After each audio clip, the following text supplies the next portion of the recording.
Just text, I know it's a toss up, but I hate the fact that we lost touch. Ayy, the Uber pulling up on call. Tell me, is you trying to fall through? I'ma leave it up to you. What you wanna do? Look, I'm trying to spend this time with you. Know we overdue. What you doing right now? Baby, won't you swing my way? It's been a day and I've been thinking out loud. I know I want you. Long time since the last time. Got a tab, we could run up. Knew you from the way, now we grown up. My look, yeah, made the realest ones nervous. But if you want it, tap in. I think that I know somewhere that we could go to crash land. We could keep the pace on slow jam. Don't leave me on red. Can we go back where we first began? No plans, all we had was the moment. Just text, I know it's a toss-up.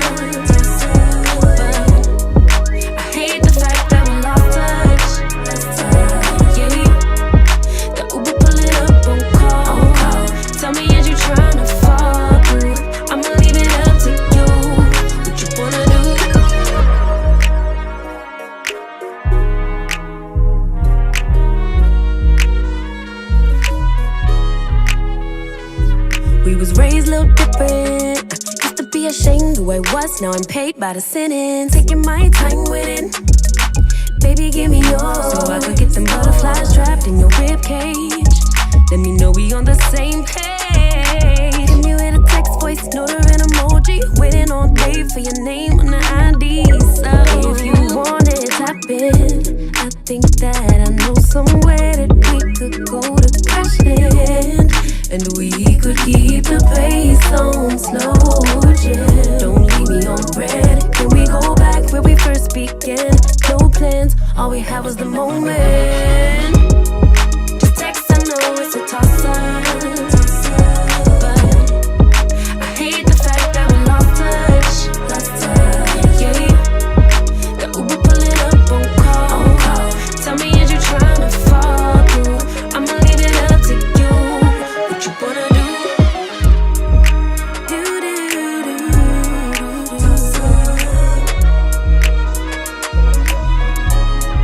Lost touch.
freeing my mind.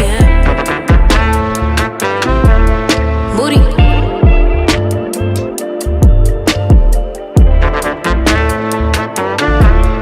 Moody.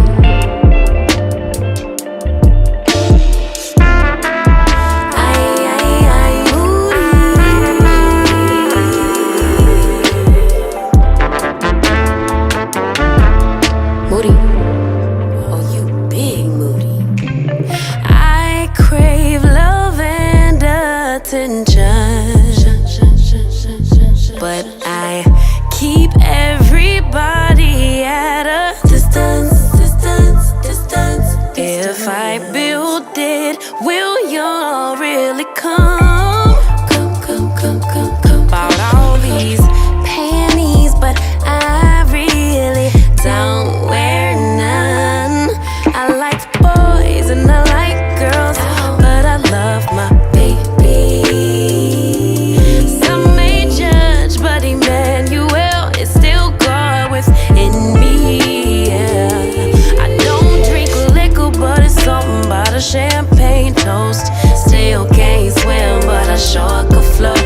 I rip the water parasite, but all the elements live rent free in my mind. Yeah. Moody.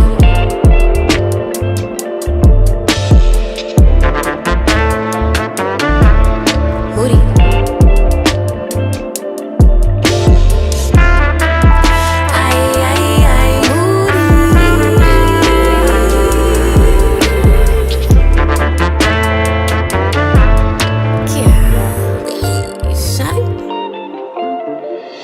Moody.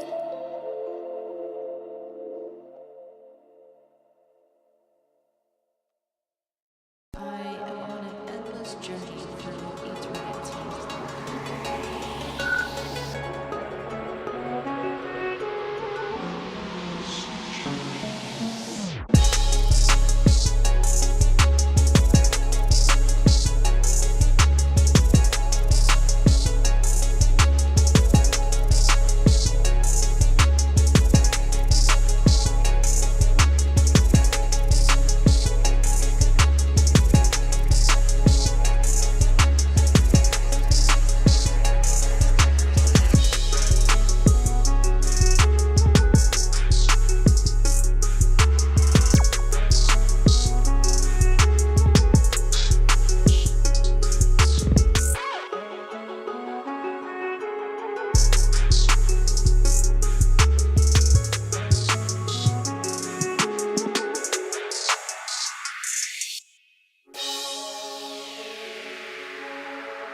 It's the High Powered Podcast. Lit conversations, debates, and advice that keep you turned up.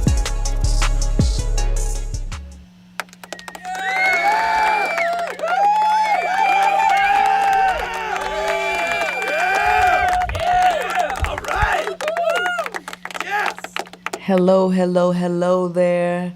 Happy Friday. Welcome to November 1st. Look, we got one more month.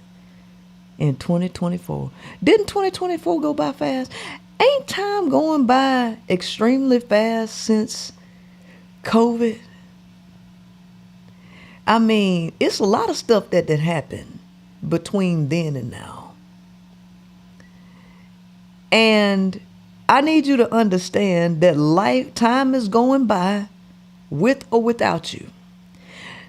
Now, what are you waiting on for doing what the Creator wants you to do? Because 4 years done passed. You know, if you'd have started college 4 years ago, you'd be graduating right now. But a lot of y'all waiting to do stuff. Waiting for the perfect time when you could have started and see where you would be now. You know, I remember starting this show February 14th, 2022. I've been doing the High Power podcast since February 2022. That was my first episode. We are now almost at the end of 2024. Almost exactly 1 year. It was just 11 months. 11 months and a couple weeks. I lost my trucking job, my last trucking job. Fast forward a little over a year later, and look where I'm at, right? We're approaching almost 100,000 subs on the High Power podcast.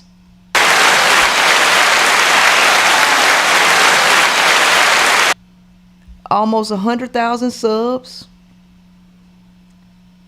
Last month, we sold 2,700 copies of 41 Shades of Men. Last month, we sold 2,700 copies of 41 Shades of Men. I've sold over 11,000 copies on Audible. And in total, I've sold over 20,000 copies of 41 Shades of Men. Because I got started. And I kept moving right along with time. How many of you have dreams and goals and things that you want to do, but you ain't got started yet, and you just letting time tick on by? You letting time tick on by.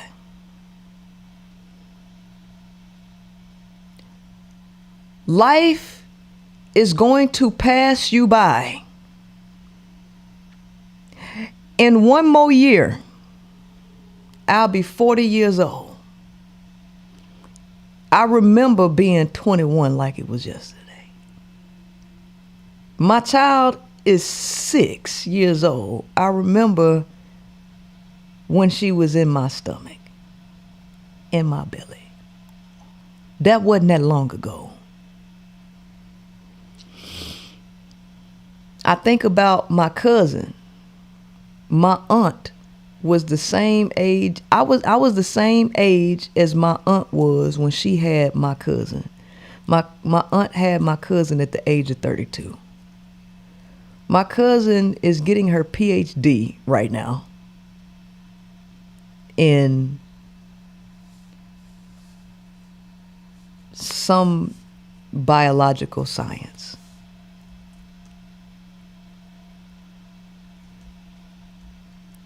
One day, I'm going to be the same age as my auntie. And my daughter is going to be the same age my cousin is right now. What will I have done? Will I capitalize on the time that is afforded to me? Or will I let it roll by doing nothing? arguing with people, adding no value to society, not elevating myself. What am I going to do with this time? Because 4 years done went by since COVID, y'all. We approaching 5 years. 5. I don't want to hear that the only thing you done is have another child in a planet that's overloaded with 9 billion people who lost and confused and don't know what to do with the kids that's here. Don't be the old woman in the shoe that had so many kids that she didn't know what to do, like all the people on planet Earth. So while you thinking about that, I want you to realize we got a special guest tonight. I've had several people on this show in the past. Most often it was men who volunteered to come on my show because they wanted to try to argue with me and disprove my logic, and they never could, so they always got shut down. I never even wanted to hear I never wanted to hear them talk. They would bogart their way on my show to plead about what a man wants.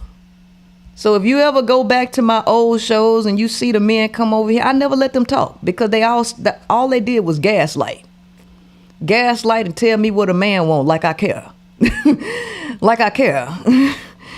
Cause that's not what she was on the show for. But I've had a couple of ladies on my show, and those conversations turned out to be very productive because a lot of the ladies would come in and give their experiences and how they elevated and how they transformed their lives. And so I brought a special guest here to do the same, to give you some inspiration, ladies. Many of you know my next guest. She is an affirmation artist, and she blew up in her own lane by creating affirmations music for women who wanted to raise their vibration. Her name is Toni Jones, and she will be joining me right now. Let me bring her to the stage. Oops. Let me bring her to the stage. Let me go to my other scene.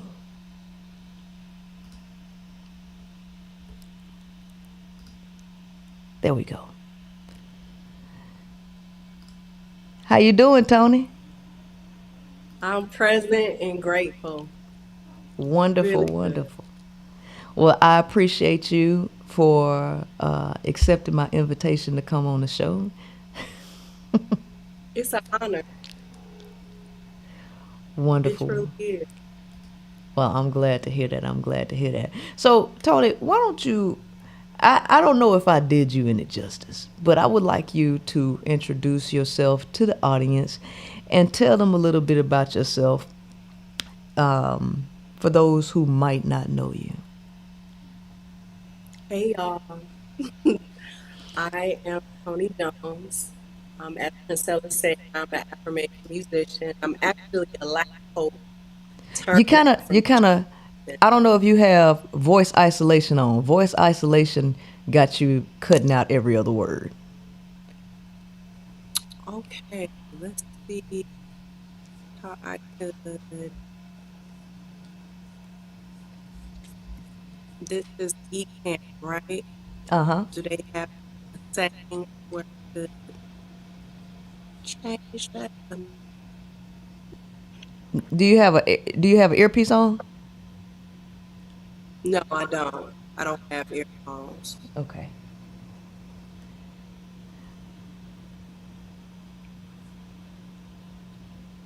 How about, is it still doing that? Speak again. Testing 1, 2, 3. I can hear you Is it just still fine. doing that? No, I can hear you fine. Okay, perfect. Okay, perfect. It said it's someone said it's lacking. Mm, It's on and somebody else said, is it on the phone or computer? Someone said it's an echo. yeah, Should I do it on my phone? you can. Okay, we'll do that. Let me hop in on my phone.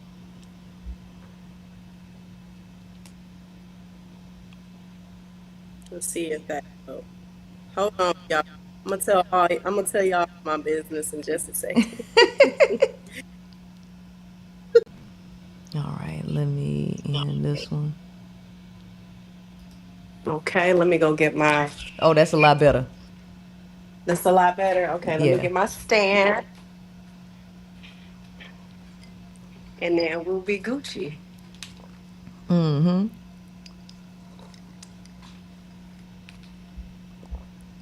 Alrighty.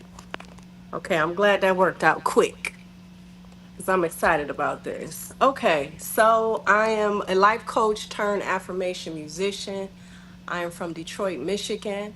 My academic background is psychology. I am a neuroscience nerd. I've been like that forever. I grew up in the church. I went to Greater Grace Temple on 7 Mile Schaefer, and then I ended up growing up at Perfecting Church with Pastor Marvin Winans. So I'm very much was groomed in the church. And when I had my first awakening, I started seeking and a lot of juicy details in between a lot of years. I was married for 8 years, got a divorce decades ago. And I've been on my journey just seeking who I am and what's the highest expression that is possible for my life. And when I graduated from getting my degree in psychology, I knew I wanted my own wellness coach, coaching business to help women heal from workaholism. And I just became a fan of human behavior. Became a fan of neuroplasticity. I was just so excited about how if you know thyself and how you work on a psychological level, you can change your mindset. So you can change your life. Our circumstances are never fixed. So I was like, oh my gosh, how much more can I change my life? And so there were things that were plaguing me throughout my journey, but essentially when I closed down my coaching business, it was because my affirmation music was taking off. And so it took off in 2019. I can share a lot, but I'm gonna go into more of the conversation as we, go through this podcast interview. But Yeah. essentially, my life completely changed when I started affirmation music, helping people heal from the way that they talk to themselves. Wonderful, wonderful. All right. So, um, going down memory lane and coming to the point, all of us experience real details in life. And it's these details that really catapult us into realizing that we need to change something and that we want to go in a different direction because things ain't the way we thought it was going to be. So, if you don't mind, can you start? Because a lot of women are either married, a lot of women wanted to be married, some women got divorced, and they all looking for different paths. Can you give a description of the time when you were married? Was that a marriage that was really wrapped up in religion, or what was that about? Well, he was my church sweetheart. We got in a relationship when I was a teenager. And so I got married in my 20s. We were married for 8 years. And so everybody was getting married. All my friends were getting married. It was like the thing to do. I mean, my mom raised me to be a wife. So it was my dream to have children and to be married. I knew that that was what I was born to do. Yes, I was creative. Yes, I wanted to be an entrepreneur. Yes, I had my own goals. But at the core of me, no matter what was good was happening in my life, I knew I had to get married and have kids. That was going to be a fulfilled life for me. So throughout my marriage, so much mess happen. Because I Mm-hmm. was a virgin when I got married. So this whole world of sex was new to me.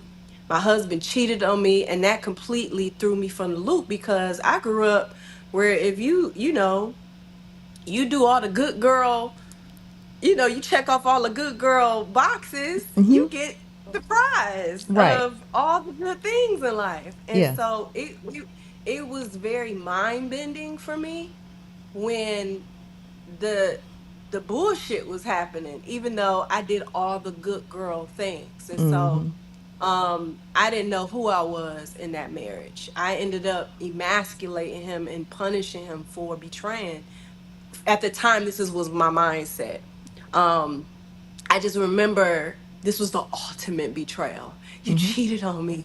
Right. Oh, I'm a virgin. I'm the special girl. Like, I get, you know what I'm saying? So I was absolutely devastated because at the time I had a mindset that cheating was the ultimate betrayal. I don't Right. believe that anymore. Right. Um, in a relationship. So at the time, it was me trying to figure out how to make this marriage work. I knew Mm-hmm. after 4 years it was over.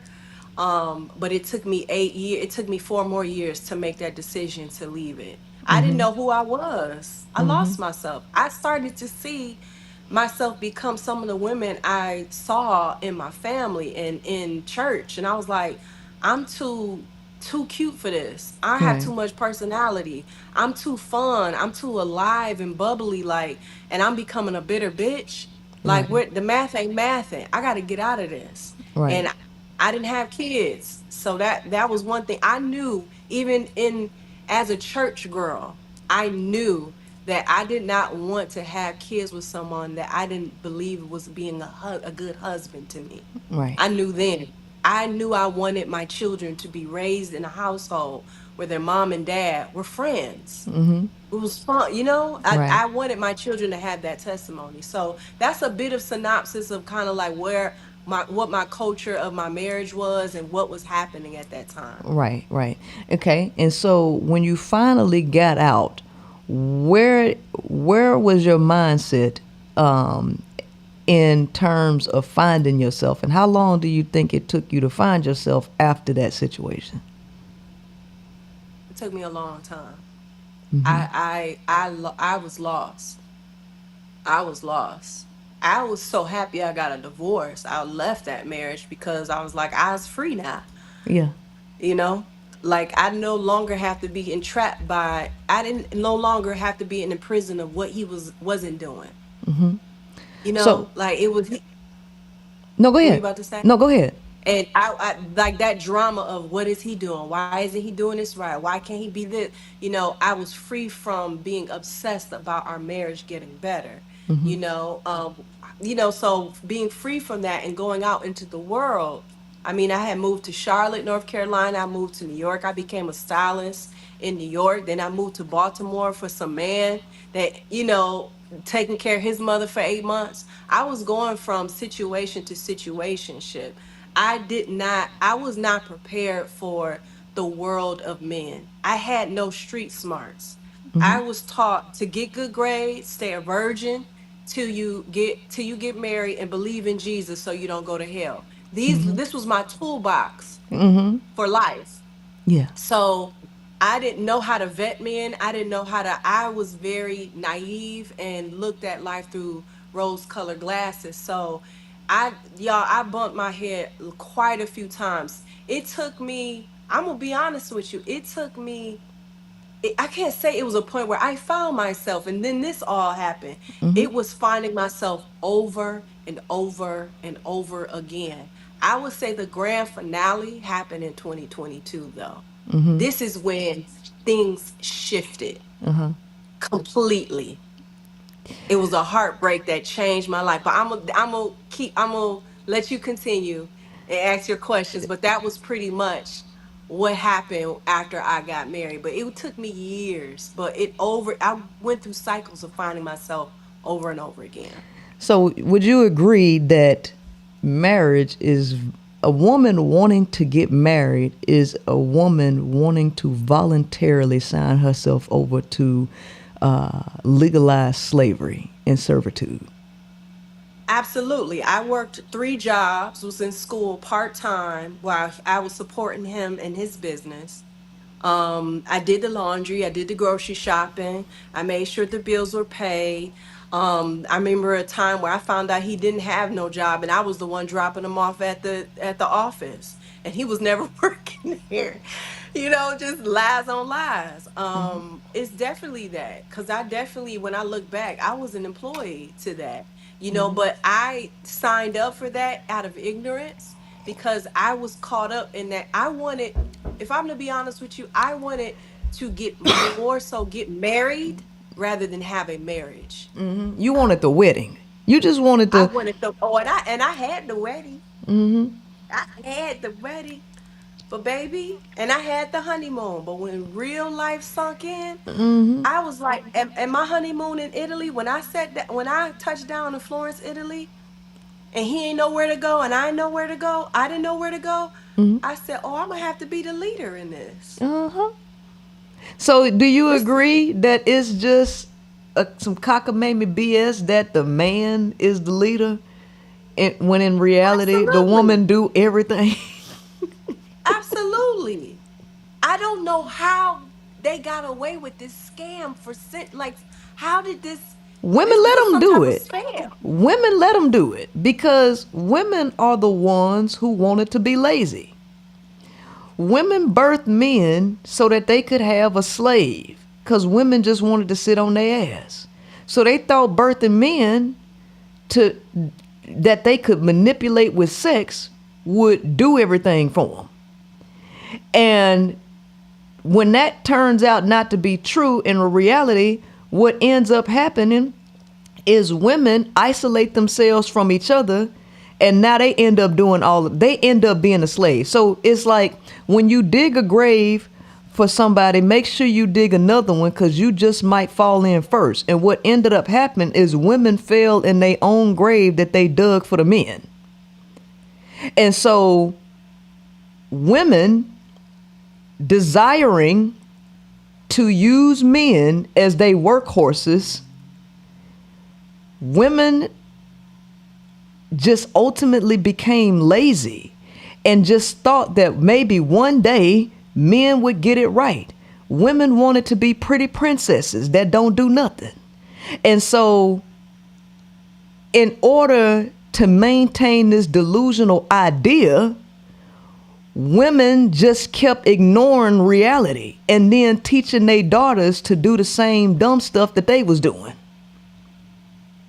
That's the only reason this was able to go on, because women support it. Because men only do what women ask them to do. And the biggest thing, if I can speak to my personal experience, I didn't really want to take ownership for discovering who I really am. I didn't want to take ownership, take accountability for something to become something I never seen. I never seen a woman take accountability for her life. And the women that did, that were in my family, I was kept away from. Yeah. So it became a problem it became a huge problem once I became aware of my potential, but didn't want to take the responsibility of my potential. Yep. And so I always wanted to achieve my potential with a partner that I didn't really know how to vet, and I really didn't know. And it's so funny that women think men are their partners. When did women get this idea that men were their companions and their partners? Because women have always, since the beginning of time, worked together. Even when you go to college and you learn about sociology, they teach you about egalitarianism and the hunter and gatherers. The women were together and worked together while the men was out there doing their own thing. This is what they teach. It's a separation. At some point, women decided that they didn't like each other and that they hated each other. And they wanted to replace each other with men. And so instead of women accepting each other as true companions, they started trying to replace women with men. trying to force men to act like women, trying to make them caretakers. Women try to turn men into caretakers. Women try to turn men into emotional companions, friends. And a male is he's a sexual animal meant to conquer and dominate other men, not to sit up there and be your friend and share household duties with you. But somehow, somewhere along the line, women thought that this was what they were supposed to do. And because women actually have a deep-rooted self-hatred for self and other women, they don't realize that the men who ain't wired to be like women, men see what women do as a problem. And in turn, the men end up also hating and despising the women, looking to conquer women, because what women don't realize is that men realize you try to dig a grave for them, and they getting their revenge on you. Soon as you get in proximity, they taking every opportunity to humble you. Dang, and it's crazy when you say these things, because it's immediately when you say these things, I have actual data points that says this is all true. I mean, I've met some incredible men, good on paper, good character, and all of this. And as soon as they get close, they try to humble you in the most like villain type ways. It's like, wait, why would you do something that I told you that I don't like when people do this, you know? But I would say, coming from before I came across your work, I did not know that it was this deep. Like, I didn't know what men really were. You know, on the way that you describe men, it is not about just their character. It's about what their nature is, the makeup of who they are, and that forced. I mean, feel like that awareness, that knowledge, forced me to discover myself on a deeper level. Because it's like I had to painfully accept men for who they are, which put me into a category of having skills on how to engage with men, how to listen to them, how to talk to them, how to let them go, you know? And so for me, and I would say also, when you speak to the community of women, it was the community of women every time that consoled me, comforted me, took care of me, held me, supplied for me. The way the community of women have been the best man in my life. The vision I had for a man or partner, the women in my life have been that throughout the test of time, throughout my development. That's because the idea of a man that women are looking for is a woman. All of the principles of leadership comes from female nature. It comes from feminine nature, divine feminine nature. What y'all are wanting men to be are the characteristics of a woman. Now, when women hear this, women go into disappointment mode, which I can't understand why. The only reason women go into disappointment mode is because, number one, they have a deep-rooted hatred for women. Women hate themselves with a passion. They hate themselves and they hate other women, and they don't want to be around other women, number one. So, and number two, women have deep-rooted, pervasive sexual fantasies that they have casted men to fulfill. And women do not want to face the reality of men, because now women have to look at themselves for wanting something so low and vile. Women have to look at themselves and now accept the reality of them wanting something low down and dirty, be all behind sex. Women get so upset when they have to learn the truth about men because, number one, women are lazy as hell, they're sexually reckless, and they hate women. So the disappointment about men hurts women to their core. But if you love yourself as a woman and you see yourself in other women, it ain't nothing to be dissatisfied about. If you ain't a sexual deviant, needing sex 24/7 and male validation, it don't hurt you to recognize the male is and has always been that way. It's nothing but a thing. Right? Because I have a friend who is Ugandan. She's from Uganda and her husband is Nigerian. They both live here in the United States. And they married, they had a kid. For 3 months, my friend did not have to do motherly duties. You know why? Because it's Ugandan culture where the mother, where her mother and grandmother and aunt, they take care of the baby for 3 months so that the mother can rest up. Ain't no man doing this. It's not a man that's supposed to help you. But women hate each other so damn much that they do not want to be around other women and have support of other women. These women will have children and then have to work to pay other women in daycare services to help them.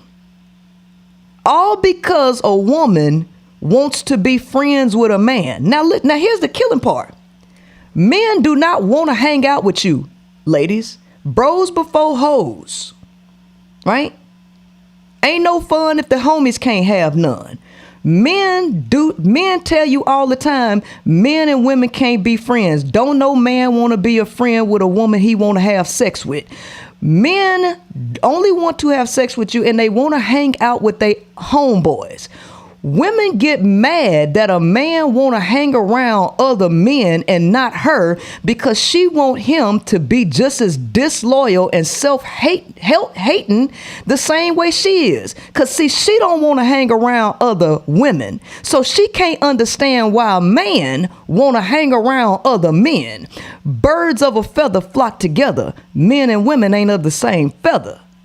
So this internalized misogyny that women have is so deep.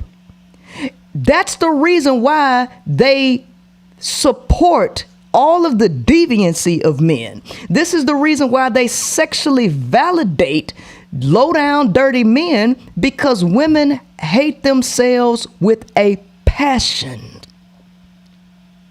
I would say self-hate is one of probably the most hardest things I've had to heal. When I had to take into account the last heartbreak I had, and let me give you guys some context. The last man that I was with, where I was still suffering from the Pick Misha syndrome, it was when I first started affirmation music. I didn't plan on becoming an artist. I never planned on becoming a performer. And so he was the first one that said, you should start doing this full time. Like, you should be a performer. So he became my DJ. He became my producer. He became my graphic designer. He became my business partner. He became my lover. You know what I'm saying? So we fucking creating music. We doing everything together, spending every day together. And there was a attachment formed. And so slowly but surely, this man became my God. I didn't realize it till after I got out. So it ended up becoming a narcissistic, codependent dynamic. When I let him go, when I was forced to let him go because the dynamic had got so toxic, I was shocked. It was almost like I was an addict. I was having withdrawals. I To watch this woman, I watched her choose her purpose. I watched myself create this powerful music that's changing lives. But I made this man my God. What was happening on a chemical level? What was happening where I felt like I did not want to live without this person, even though my career was taking off, even though this purposeful gift that was happening with ease, without effort. God had given me this platform. And once I saw, and I said this to you before on our live that we did a couple weeks ago, that once I listened to Cleo Soul's album called Mother, y'all, and it was almost like I heard my ancestors tell me, keep feeling it, keep feeling it. The more I was feeling it, I was feeling this self-hate. I was feeling it. It was less about me. It was more so my mother's, my grandmother's, this self-hate, this resentment towards the self. And I was searching for my mother's love through men.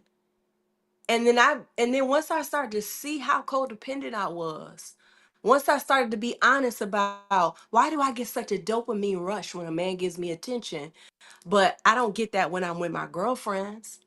I don't get that. I don't get that when I'm working on things that God has given me. Why don't I get a dopamine rush from that? And then I started to have to really sit in my awareness, because that's all I could do, because the pain was so deep. But it had to cut me that deep for the light to come in, for to see the root cause, the root wound of it. The self-hate, the self-abandonment, the self-betrayal is bigger than just you. For me, it was bigger than just me. It was something that was passed down. You know what I mean? And then we live in like you say, an artificial society that perpetuates this self-hate. We have whole industries that capitalize on it. The beauty industry, the hair industry. I mean, we can go on, entertainment industry. When you look at some of these sitcoms that we watched, these movies that we watch, this music that we listen to, it's a whole Pick Misha campaign that's been going on forever. And so this self-hate mindset that you talk about, I know it personally, and I know what it's like to transcend it. But you have to accept that this is lurking somewhere behind the veil of your awareness, and you have to be able to, that disappointment you have to look at and feel. The part of you that's disappointment, that ain't really you.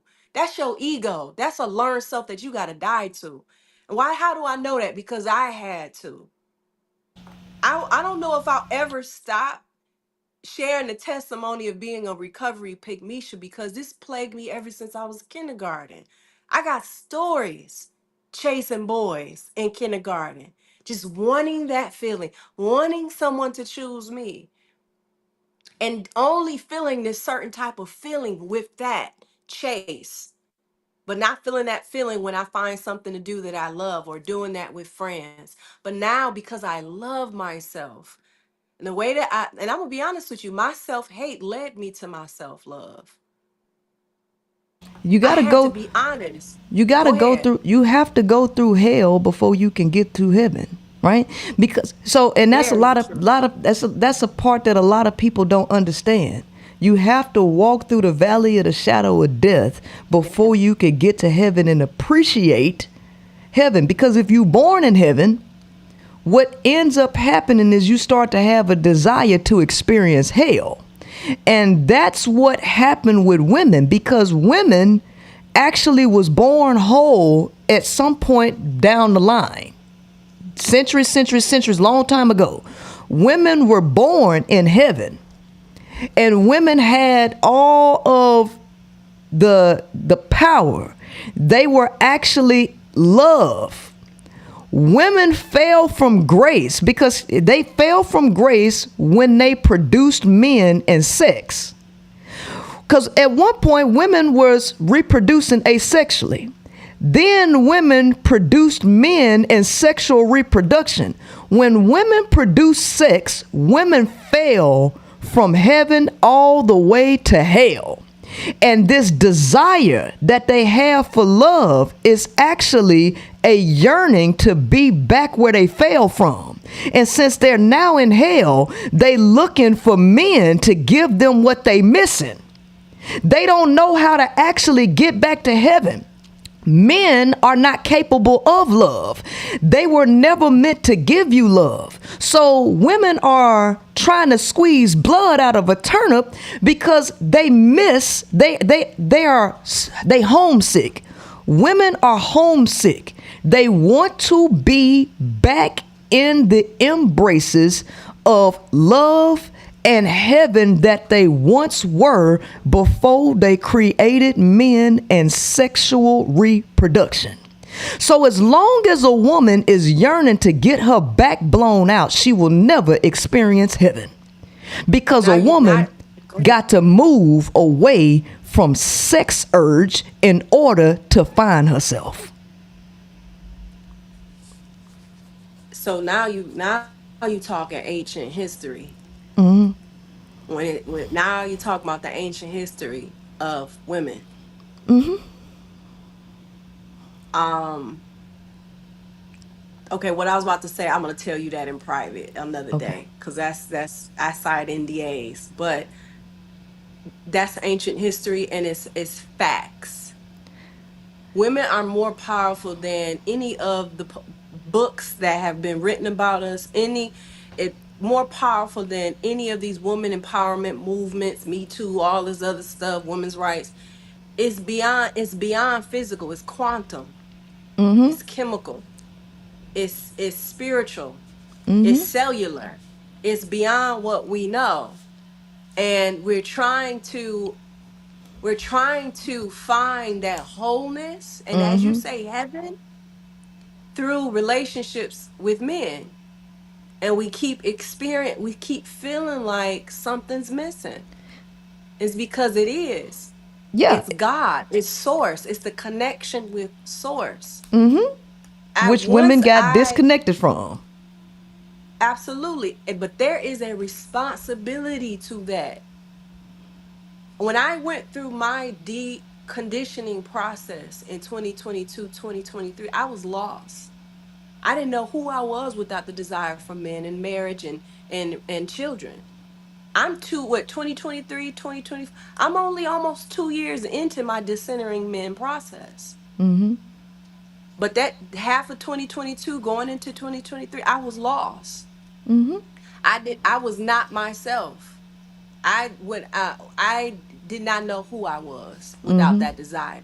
I didn't know how to desire men. I was afraid of who I was because so much of my identity, so much of my value was wrapped in being chosen by a man, and could not fathom in my mind, before I discovered what the wound was. I Mm-hmm. couldn't fathom in my mind, how could I have been this attached to this fantasy but be this powerful, be this wise, be this beautiful and dynamic and world changing, but yet Mm-hmm. I am imprisoned by some man. If a man don't choose me, I just feel worthless. Mm-hmm. And that when I was going through that deconditioning process, it was a hell for me. Mm-hmm. But I had to go through that. There were certain things I couldn't do, certain music I couldn't listen to. It's certain people I couldn't be around. Right. I had to be by myself in nature a lot. Right. There's certain books I couldn't read anymore. There's some of my songs that I wrote about I couldn't even listen to anymore. Mm-hmm. One of them was called Kiss Me Mm-hmm. from the second album, Mm-hmm. and Vitamin, because I was still in that delusional state of what men can be, and it's not saying that male species can't transcend and master that nature. Their conditioning is so their identity. It's very hard for that to even be possible. Yeah, and see For that's where majority of men, the average male is not going to do that work.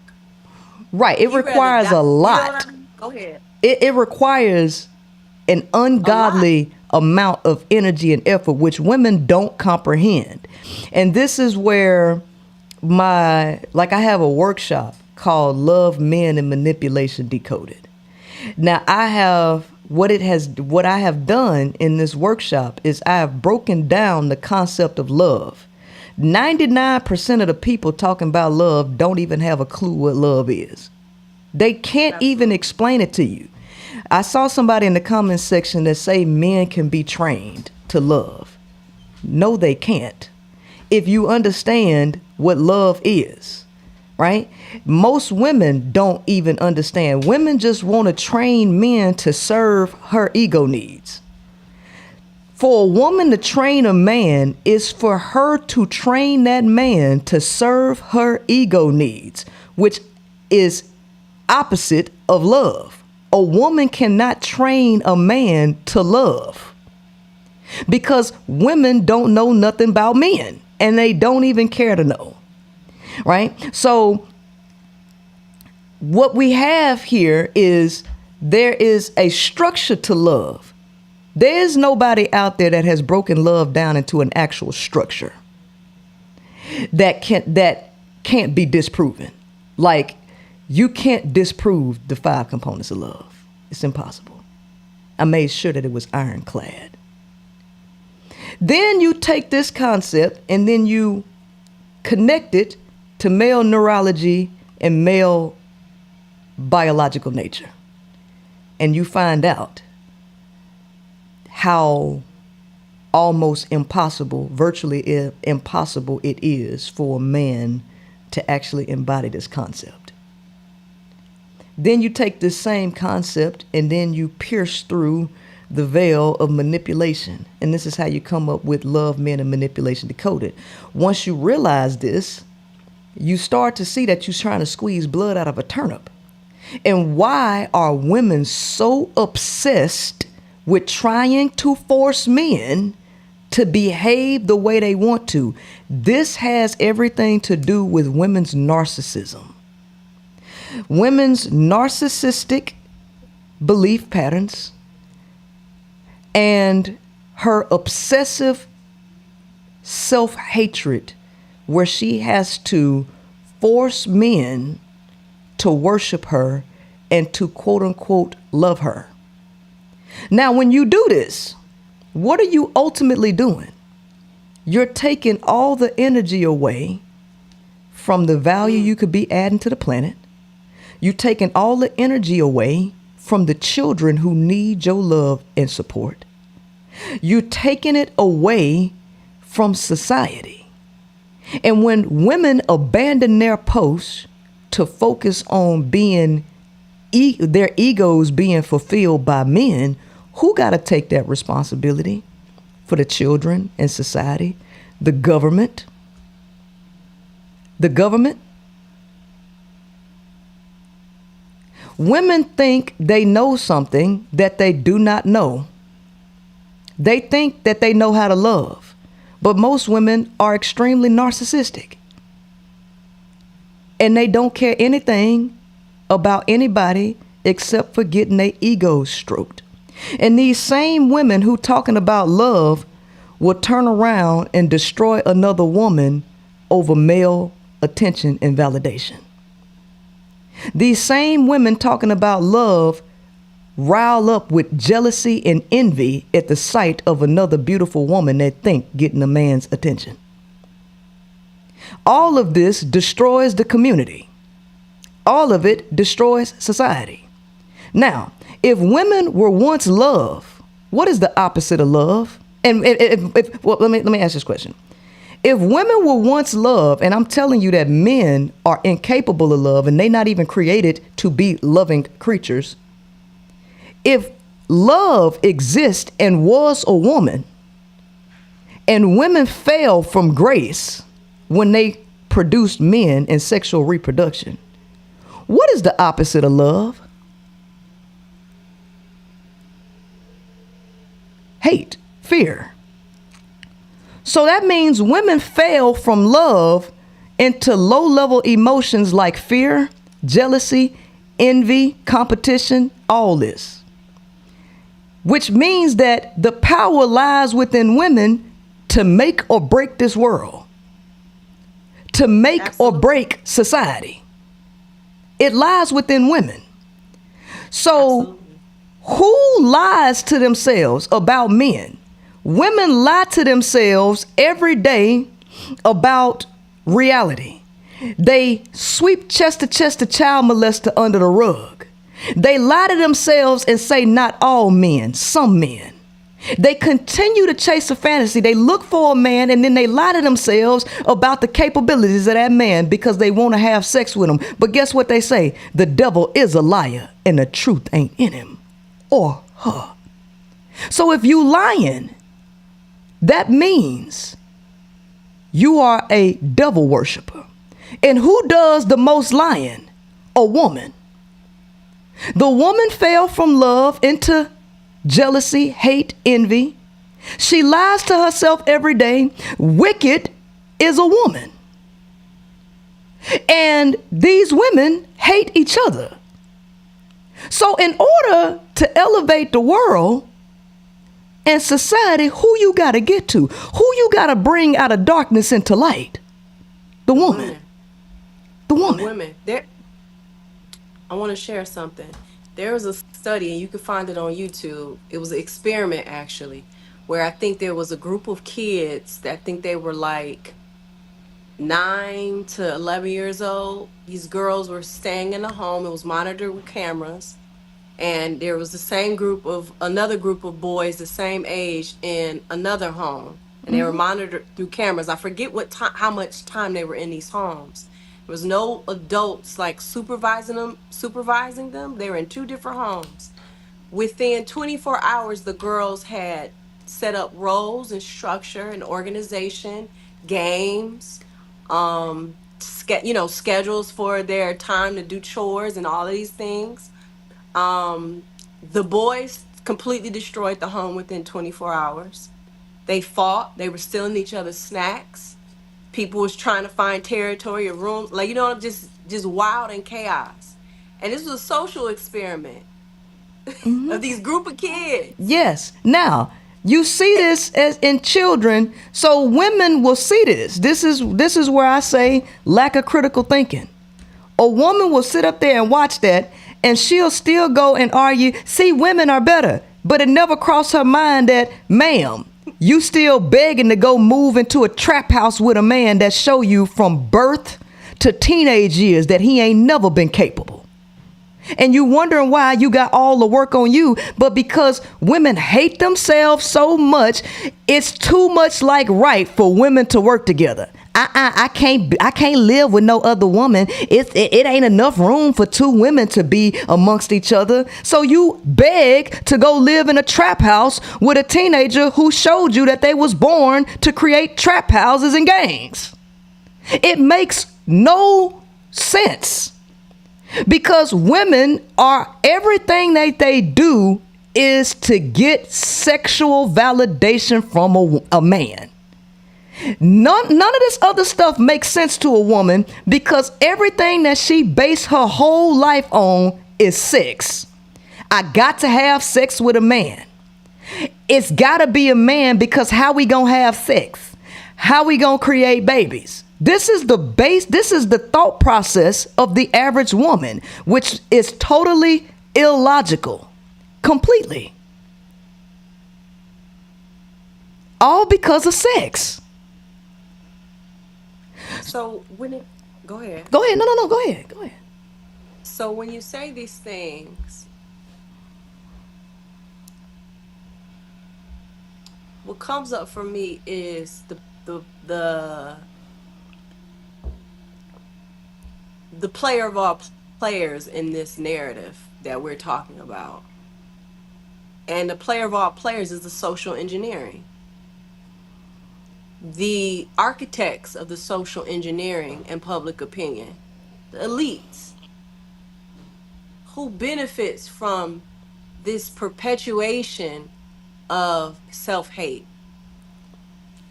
chasing this fantasy.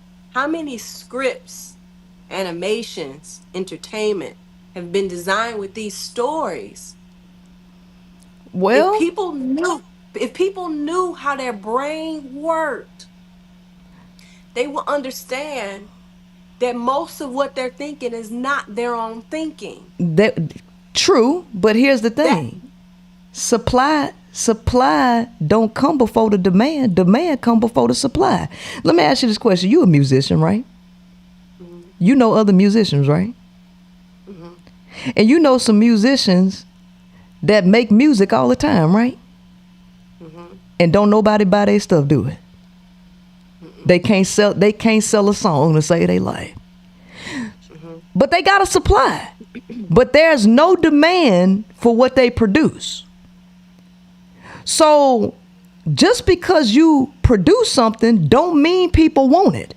See, things shut down in the hood. Health food stores shut down in the hood because hood people don't want health food. Right? So you can produce something, and if a person don't want it, you're not going to sell it. Humans want the trash. They demand to be sold the stuff that they're buying, because you have to test a product in the market first to see if people gonna bite on it. The people don't want this. They don't want no positivity. They don't want things that's actually going to help them. So yes, and Erykah Badu said something that majority of people are sheep. And I think I believe that, and I also agree with what you're saying. But I understand how the architecture of our world on a quantum level and on a physical level, the certain type of infrastructures that's been set up, it has maintained and sustained humans to operate on the lower nature of themselves, which is the lower chakras, pleasure and survival. So you're operating in an animalistic type of existence. I think there's something inside us, because we are spiritual beings too, but we don't get a K through 12 education on what that is and how to discover and how to master that and how to be educated in that.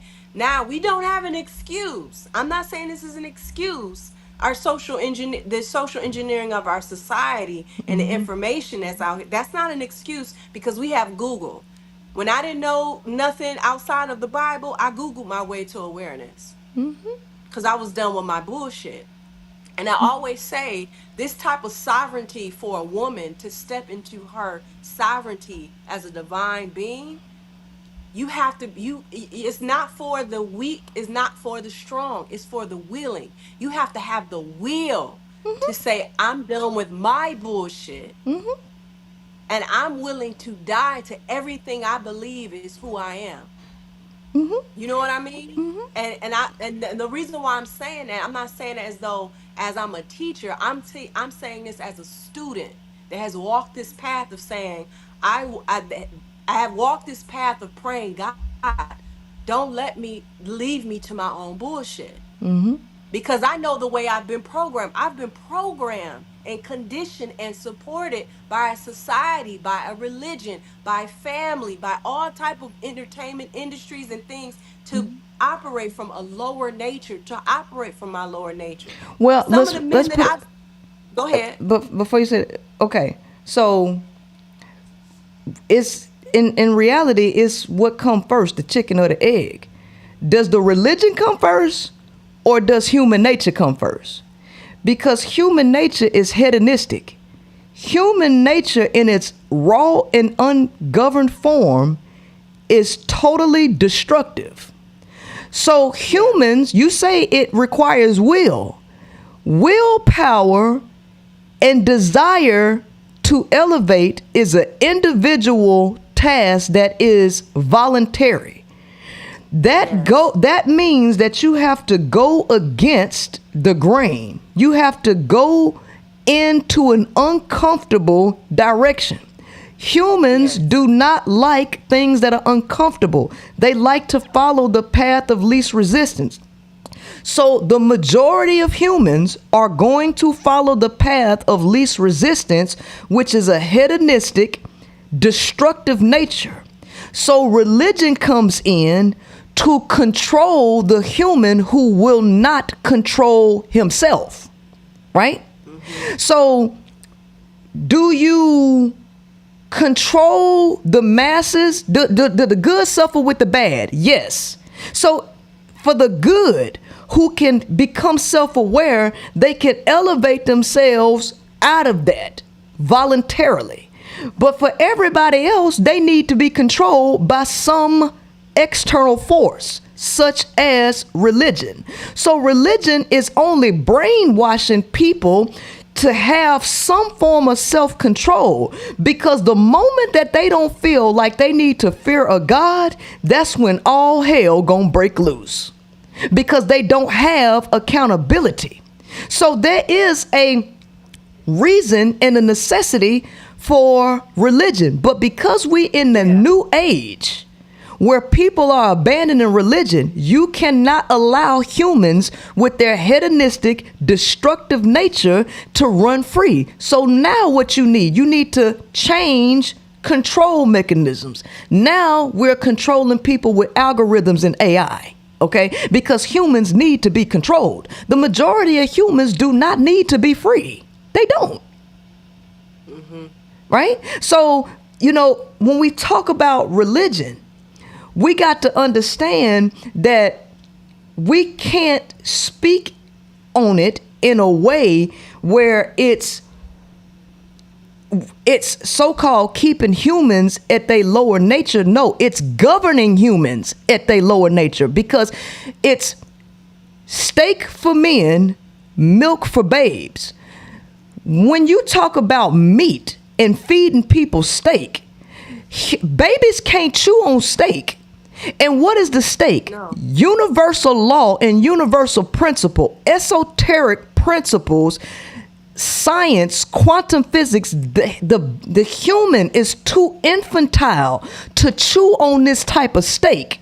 So religion was created to chop down and homogenize the steak and turn it into some form of milk to feed it to infantile humans. So religion is a mixture of astrological wisdom, Absolutely. occult wisdom, right? Mixed in with understanding human nature and homogenizing this to feed it to people through fables and parables, because they asses are too childish to understand. And now you got to give them a God to fear, because they don't understand how to search within. So you need to operate where the human operates, which is survival. And in survival, humans are governed and dictated through fear. This is the reason why they created a God, to instill fear into hedonistic, reckless human beings. So it's not necessarily a brainwash to keep people vibrating at a low level. It's a mechanism to control humans who refuse to rise above their lower nature. No, I think that's super logical when you have privy to information and knowledge about what and who we are, what we'll naturally do without that. Completely agree. I it went to that point, but if I was to add additional to what you're saying, there's always pros and cons to how you approach things. When you create something to control something, like a technology that's mixed with spirit and human physical matter, there's going to be pros and cons to that. Like for me, my personal experience, it did something to me on a subconscious level to think that divinity and salvation came through a masculine figure. There's something that it played a part in women are less than. No, it's You know what I'm true. saying? So there's I feel like collectively that's a that collectively religion has played a huge pro to make sure humans are not out of control. Here's the thing. Remember, I said that the Bible was a truncated version or a diluted version of universal law and universal principle. There's a reason that the book was written the way that it was written, right? Because, and so one thing, I'll just say this without saying too much. Masculine don't mean man.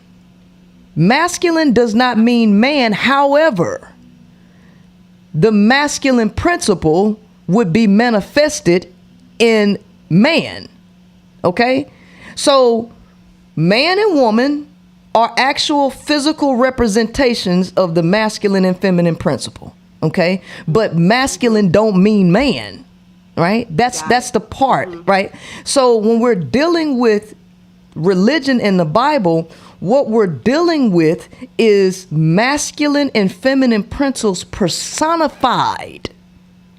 We're dealing with esoteric wisdom personified, and humans with their infantile mind cannot perceive outside of personification. This is the reason why they had to make God into a human, because the human mind cannot perceive or conceive any concept outside of the physical. That's why it's written like that. But it don't mean man and it don't mean woman.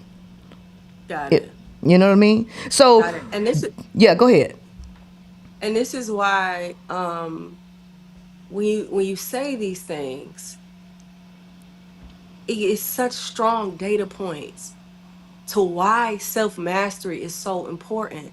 Because when you know thyself, when you know that this is your nature, because I mean, I'm telling you, I watched myself fulfilling my purpose, fulfilling all my gift, but I end up fucking this guy who definitely shouldn't even had access to me at all. I mean, I'm not gonna even. I'm my transparency bandwidth for the day is I've already withdrawn too much. Okay, Right. but I'm telling you, if I went down the bullet points on this about this man, y'all would be like, Toni, like you definitely hated yourself, you know.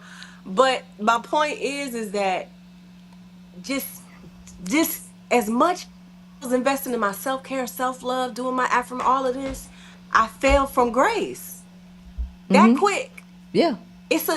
And I know that old versions of me are two doors down. You see what I'm saying? Two doors down.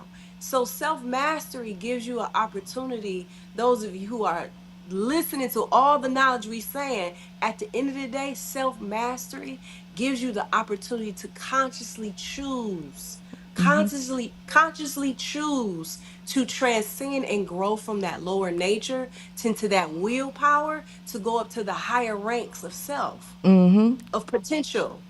Absolutely. I am a living witness of it.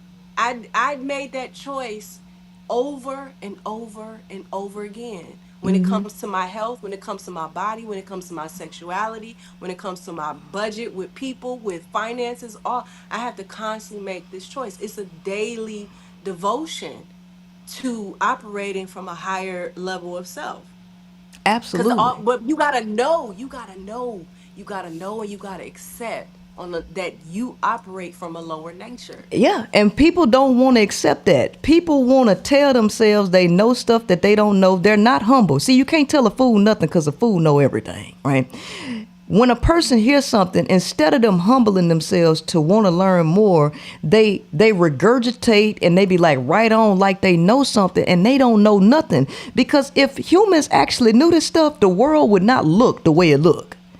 Women would not continue to make the same silly mistakes over and over and over again. Clearly, women don't know anything when it comes to divinity.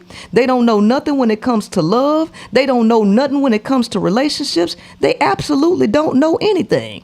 And they won't humble themselves to realize that, okay, this is where I am and this is where I want to go. Instead, they tell themselves they already in New York, even though they in the jungles of Timbuktu somewhere.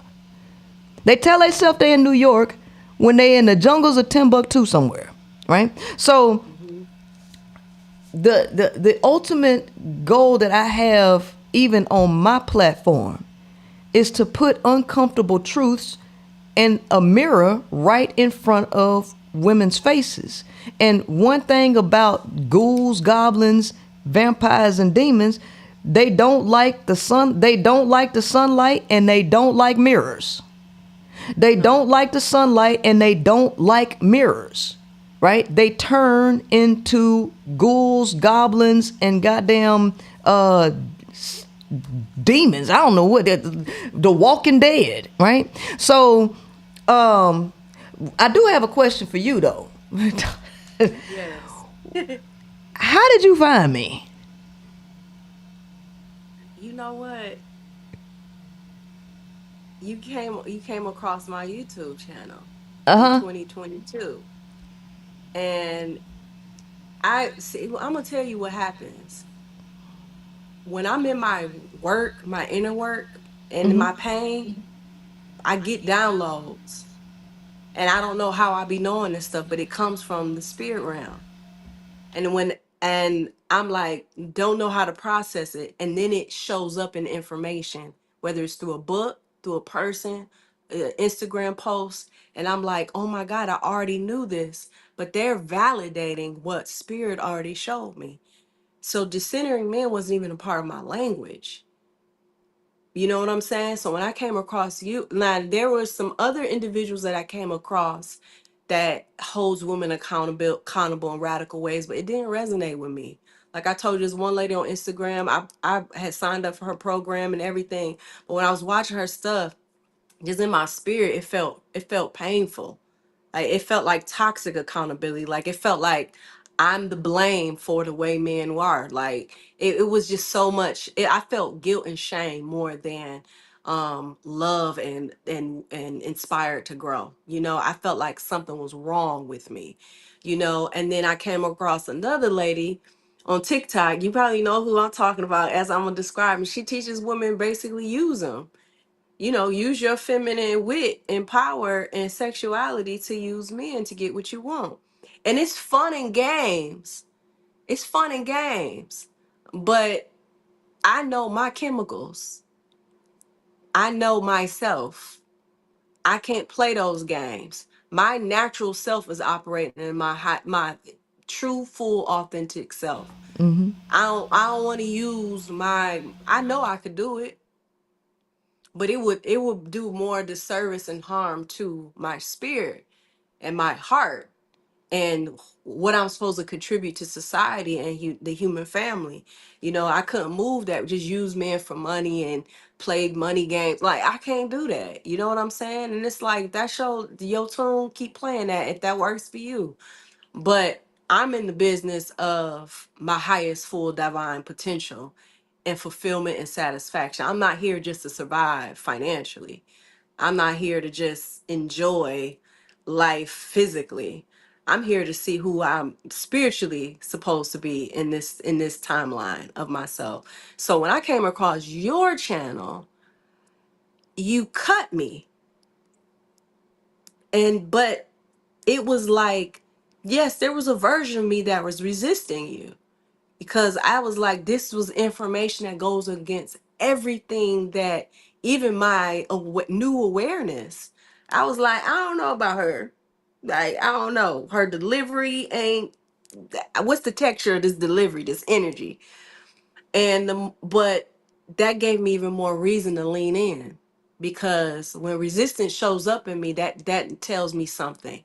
I know that I should be leaning in to that. You know what I'm saying? There's a truth there. You know what I'm saying? Now, when I was resisting the other ladies, it was just on a spirit level, but it was on a whole. It was like mentally, emotionally, I just didn't feel it didn't resonate. But you resonated, and I felt resistance. So I was like, oh yeah, I gotta sit with this.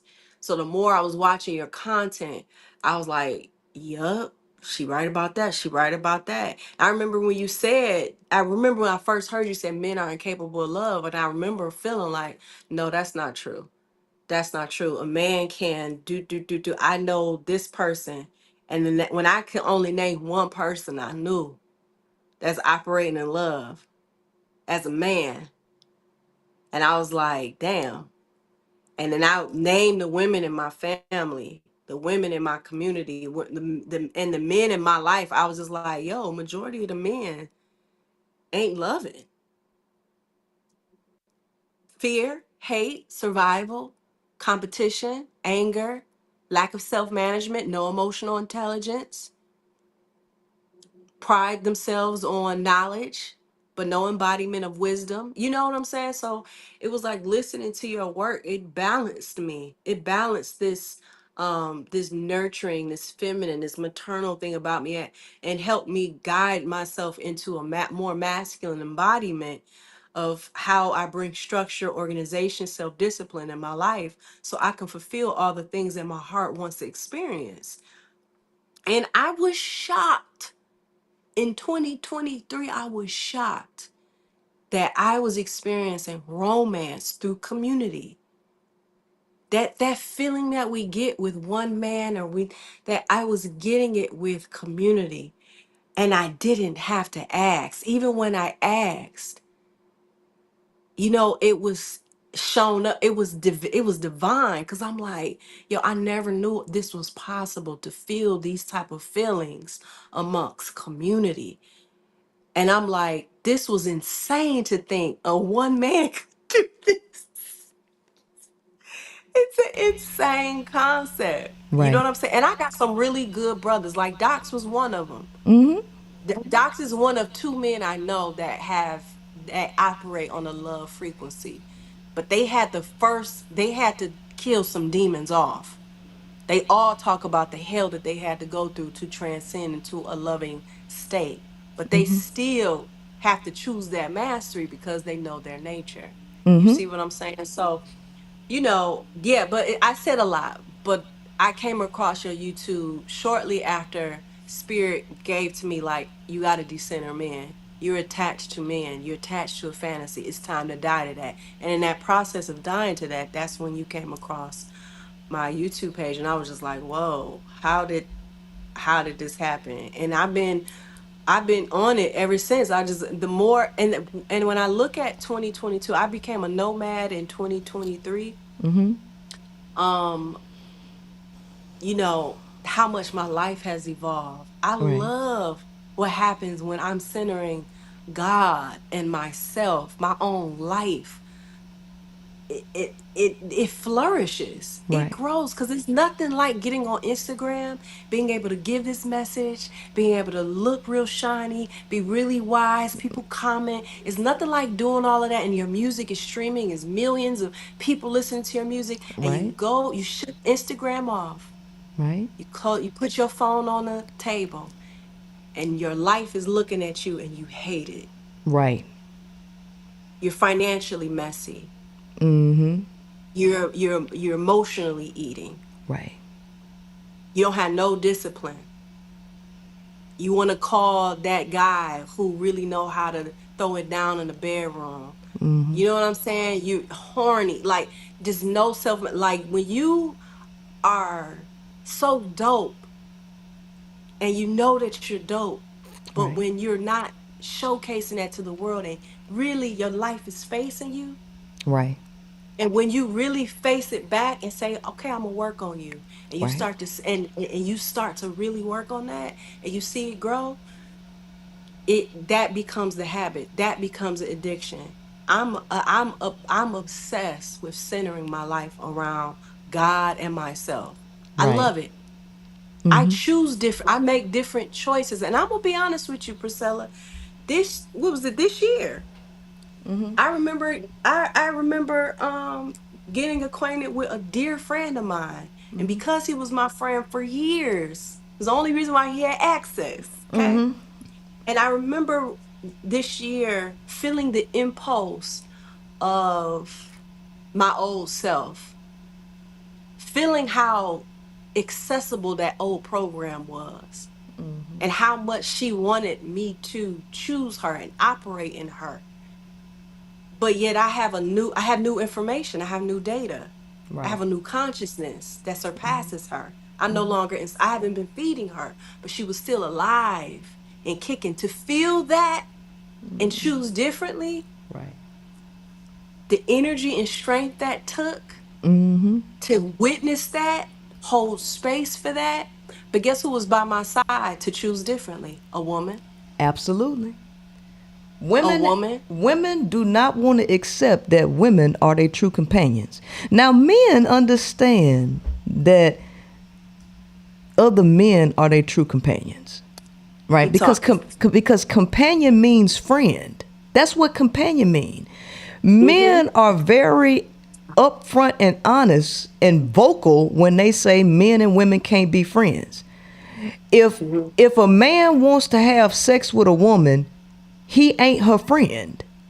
And they say that men and women can't be friends all the time. The person who tries to say that they can is a woman, because women hate being around themselves.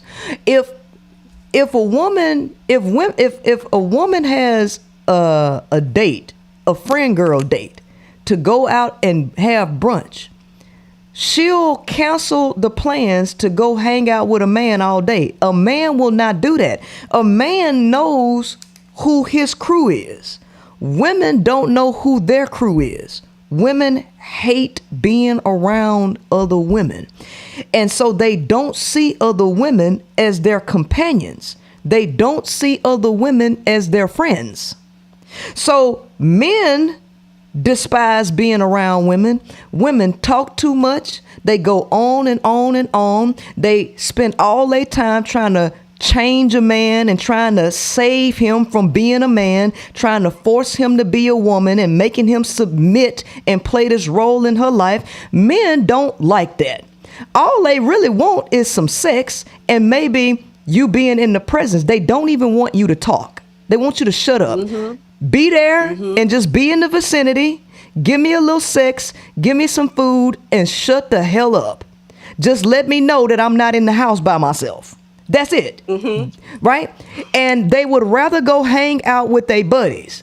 This hurts women to hear this, because women do not want to be around other women, and they don't even want to be around themselves. How many of these women can't even go to sleep with the lights off? They got to play trash music to break up the thoughts because they don't want the skeletons in the closet of their conscience to come to the forefront, and they got to face themselves. How many of these women drown out that little voice in the back of their mind, right? A lot of these women do not realize that other women are their true companions because they hate themselves and the reflection of themselves. So they need to be around men because they feel like the men are the value. And this is what makes men shit on women even more, because bitch, you don't like you and I can't stand being around you, and you always want to be up under me. So I'm going to make you jump through hoops and hurdles so that I can keep getting sex out of you and whatever else you're willing to give up. Right? That's the reality. But the true love and companionship comes from women and women's communities when women evolve and elevate beyond their self-hatred and their need for sexual validation, right? And attention. Okay, I want to put something. Get ready to look at your screen, because you mentioned about when you heard me say men are incapable of love. All people who see the truth, learn the truth, they discover the same thing. You know who Barbara Jordan is? No. Barbara Jordan, she's passed away now, but she was a state representative. And she was born in 1936 and she died in 1996. Okay. I'm going to put a quote that she said way back when on the screen. This is what Barbara Jordan said. Got a little lag, so give me just a second as it pulls up. Okay.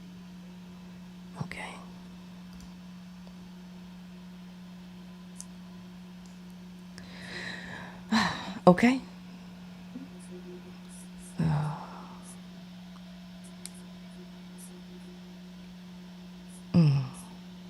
Time is it? It's 8.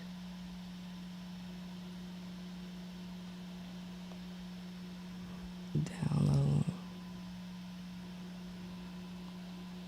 Okay, here it is.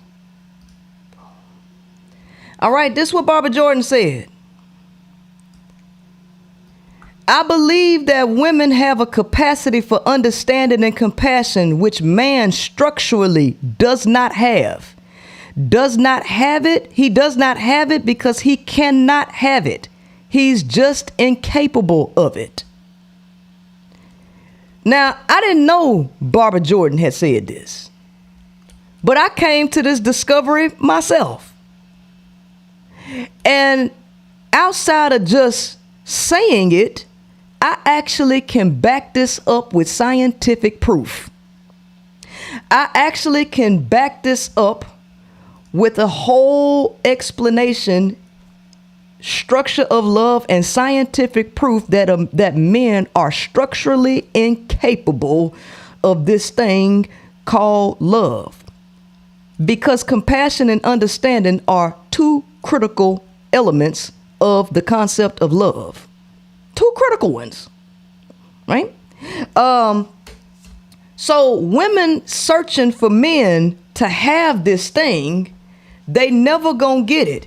And the fact that a woman got to turn to other women to get this, it burns women to their core to realize that they got to be friends with women, that they got to actually love other women. That shit just fuck with women so hard when they realize this. Because why are you so obsessed with a man doing it?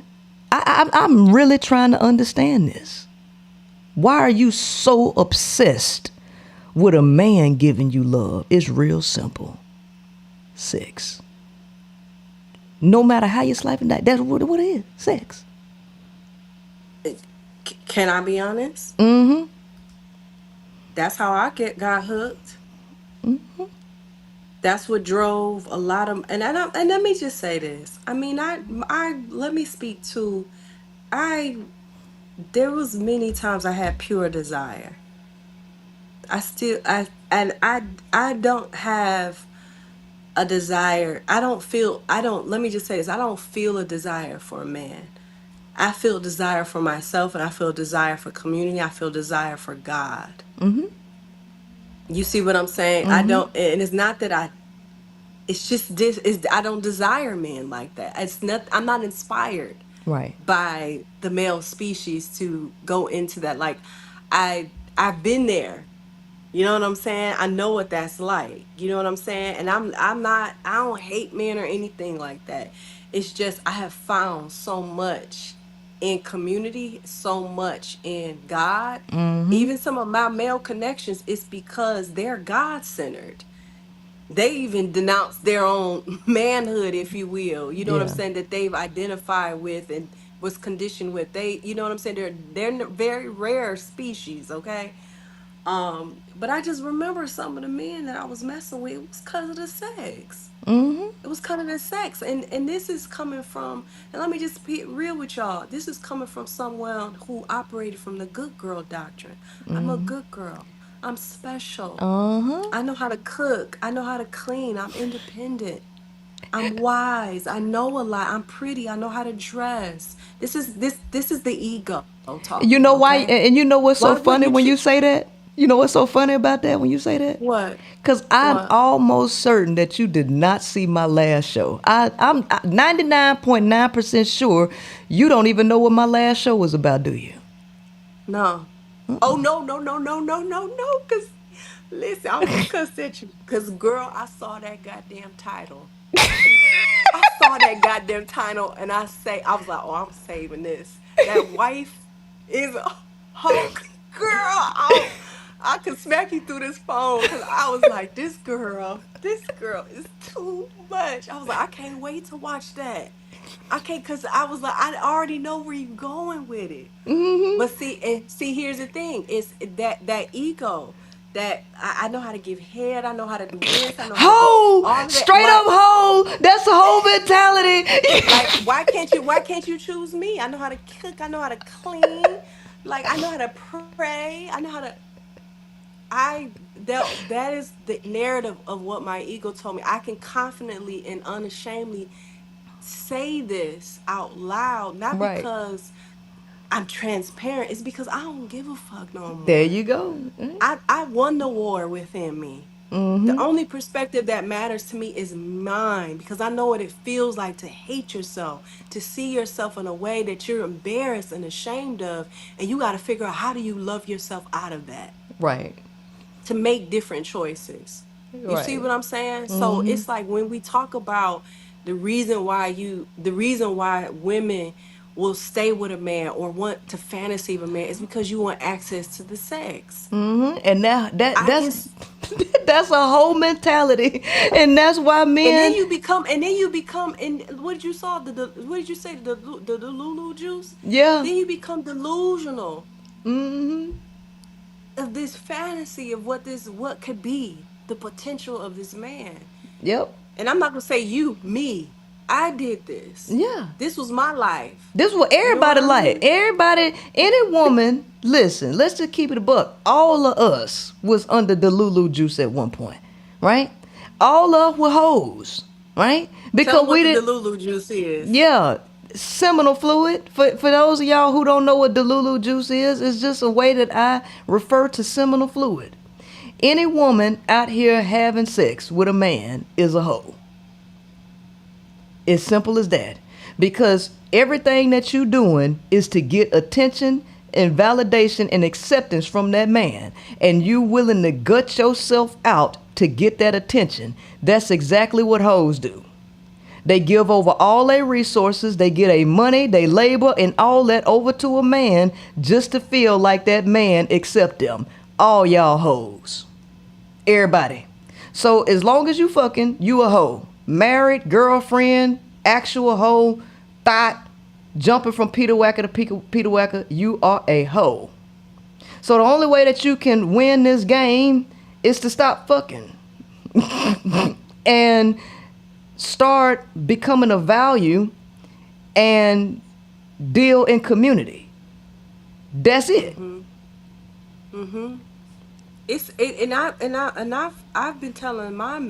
I've been telling some of my people, like, this is a mental health practice for me. I'm saving myself from myself.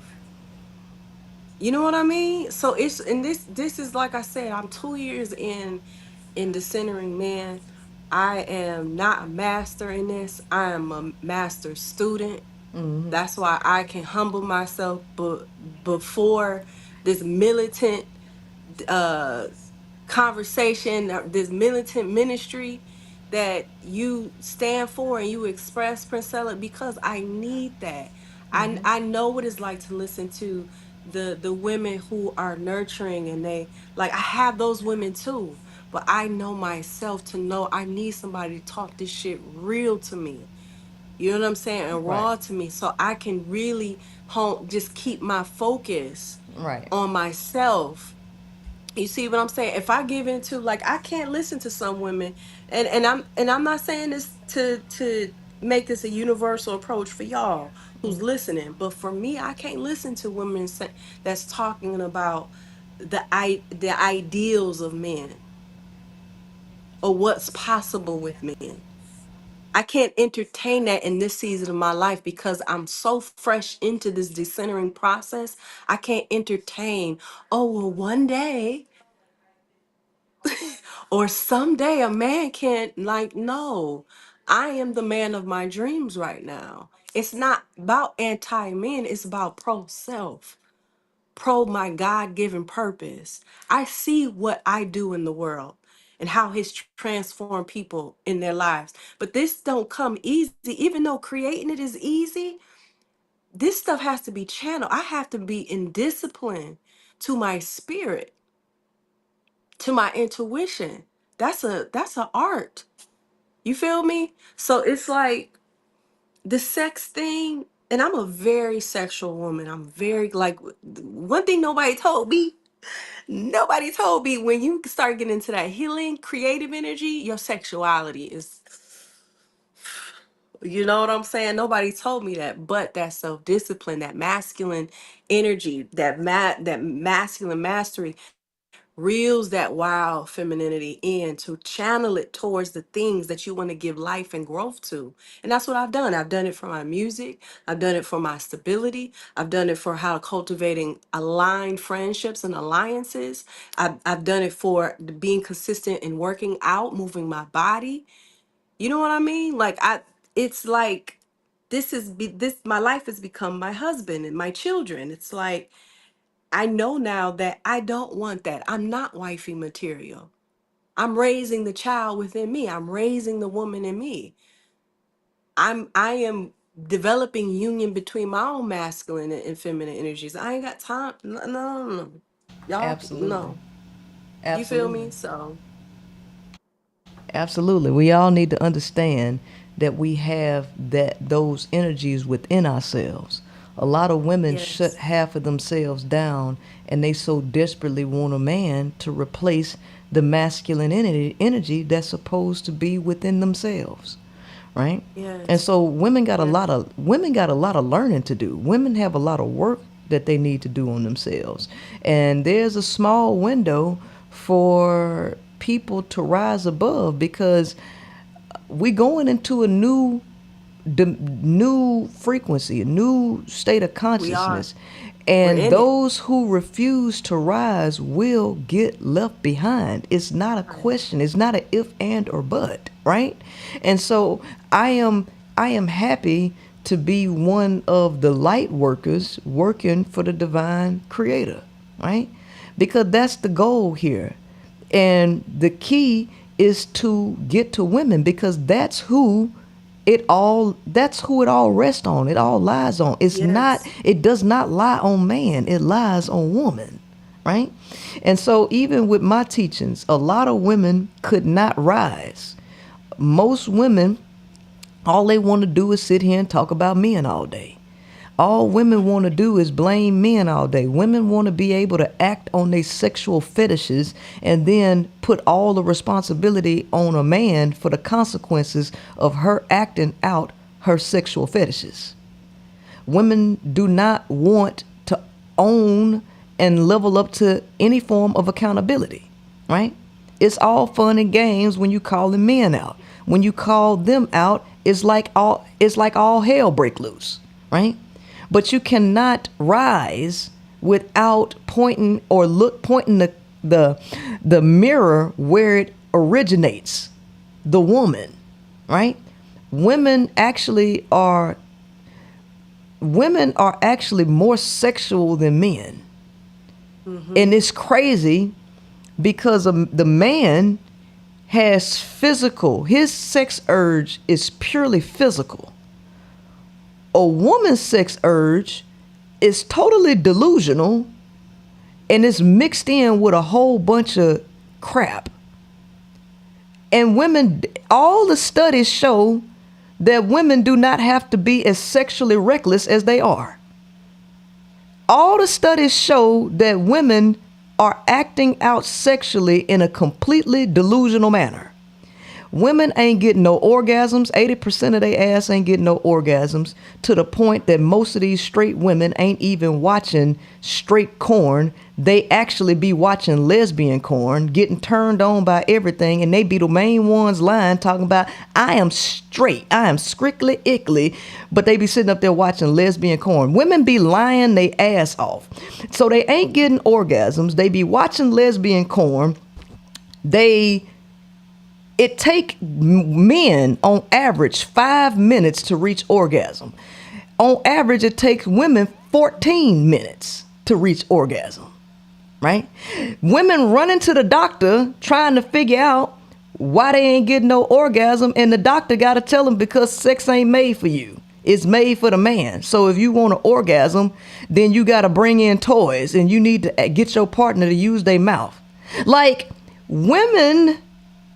The studies also show that orgasm ain't even, the data show that orgasms ain't even that necessary in a woman's brain. It don't even really register it that much of importance. Like, so all of the data shows that women are out here just engaging in sex recklessly for no reason. They just doing it. So these women tell themselves fantasies that in order for a woman to stay sexually attracted to a man, she got to lie to herself. She has to lie to herself repeatedly about this man. When the women stop lying to themselves, all of a sudden they lose sexual desire for a man, which proves that sexual urge and desire is all in a woman's head. It ain't even really in her body. It's in her head. So for a woman to be so sexually reckless and not be able to close her legs, that tells you a lot about her inability to control herself, which is the reason why men think they need to lock women in cages and force them to be married to one man, because the women are totally out of control.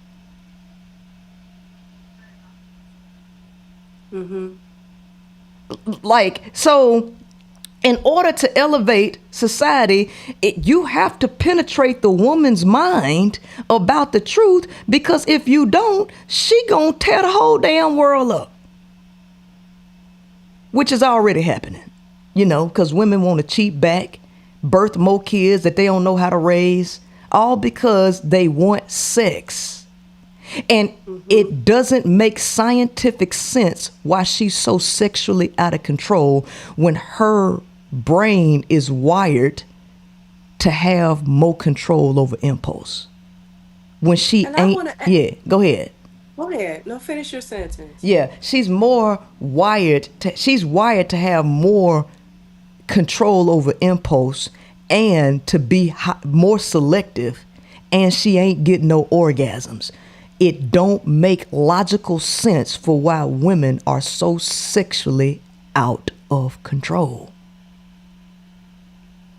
It is, and as you talk, it's just such a mirror reflection of what my journey has been. And I remember lying to myself. I remember what the man who was my manager. I remember when we would have sex, I'm just gonna keep it 100, full transparency. Before we would have sex, he was so friendly, like cool. Like, I'm like, this is my dog again. Like, you know what I mean? It was just like he knew what to do. It was never charm. It was friendship. It was affection. And as soon as we done with sex, it was like I was nothing.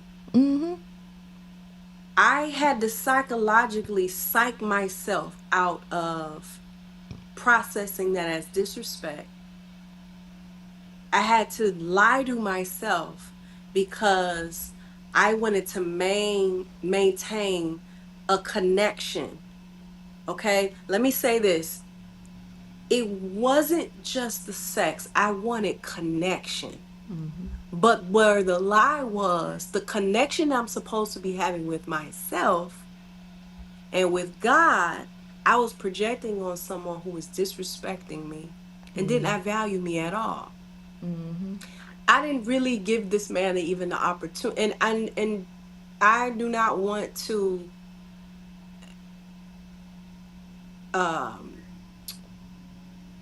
say that he was harmless in our dynamic. What I'm saying is I didn't really give an opportunity for this man to even value me because of the way I was making decisions and giving him extraordinary access to everything, business wise, financial wise, body, sexually, mental. He knew he had the power. Okay. So I didn't even give him a chance to really fully value me. Right. Now, I do believe, no, if a dog is on his back, you don't kick it, right? Right. I have the character, if for someone who's vulnerable to me, I'm not going to take advantage of that. But we Right. talking about a male, okay? Right. So he didn't have that type of character. He's like, okay, if you're gonna give it to me, I'm gonna take it all. You see what I'm saying? So even though it was definitely the sex was great at one point, but it got to the point where it became such an abusive dynamic to where I had to psych myself. I had to lie to myself to maintain this fantasy or this idea of us, this idea of him. Because if I did not lie to myself, I would have had to face the truth. Then I would have had to make decisions I did not really want to make. I would have had to take responsibility of what I've been choosing myself into.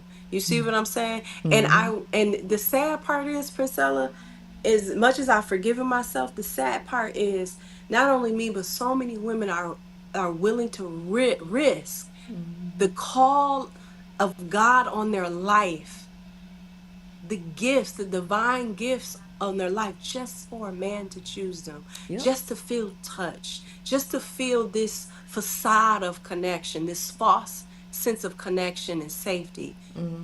You know what I'm saying? And this man is just fucking you.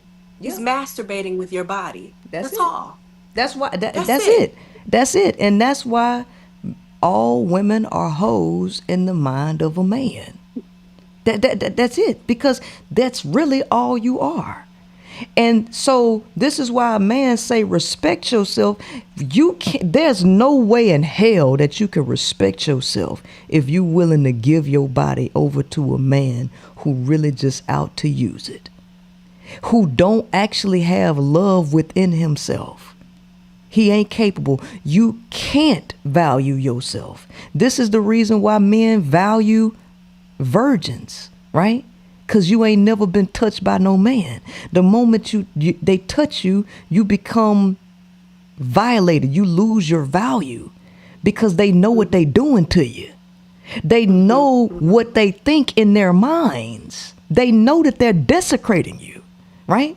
Yeah. And a woman does not value herself or other women. She wants to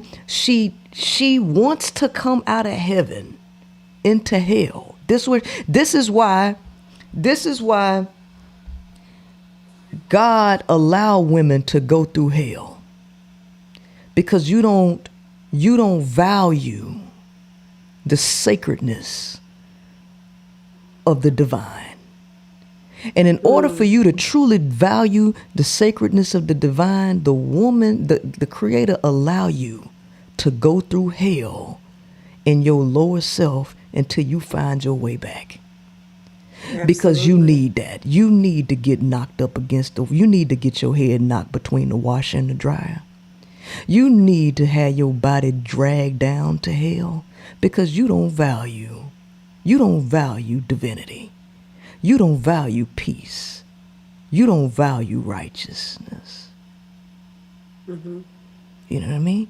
So it's almost no matter where you at. People, even when I was in the military. So I got commissioned as an officer while I was in the military. But I came in as an E3. I came in as a E3, a private first class, right? The soldiers respect officers that come in and then get their commission coming from an NCO to a commissioned officer. They actually don't respect officers that come in on a direct commission. Because, see, you don't know what it's like to be a foot soldier. You don't understand nothing. So when you shelter a child, when you produce a child and you shelter them and keep them away from hell, most often those children desire to experience hell. But when you allow them to walk through the valley of the shadow of death, now they desire heaven, and they will value and respect heaven a hell of a lot more because they done went through the hell of being around all this negativity. Women, And your appetite changes. yeah, Your appetite changes. You make different decisions. mm-hmm, To absolutely. make sure that you stay in heaven. Yeah, absolutely. You to make sure you stay. So women got to get destroyed by men before they really come to the realization that they doing something wrong, right?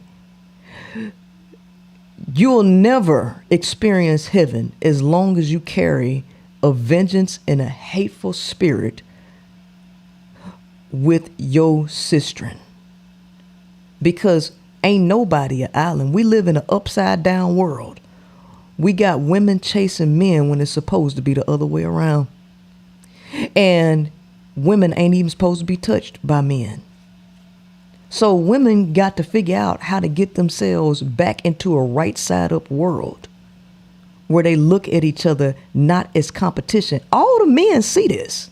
Now, listen to me. Listen, I want you to, I guess you can mute this part because I want to play something. I want the women to see it, because women can't see themselves, but men are, everybody sees you.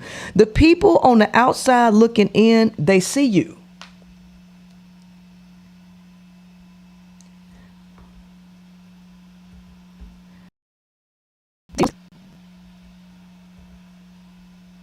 And this is a very female thing, how women will, in competition with other women, fight for the love of a guy who's a complete piece of shit. Like, she's married to this guy, he is no fucking prize. Like, not good looking, not a lot of money, whatever it might be, just utterly fucking useless. Like a guy you look at and go like, yeah, just fucking good riddance to bad rubbish, go live your life. There's a lot of other people, go find another one. And he's cheating.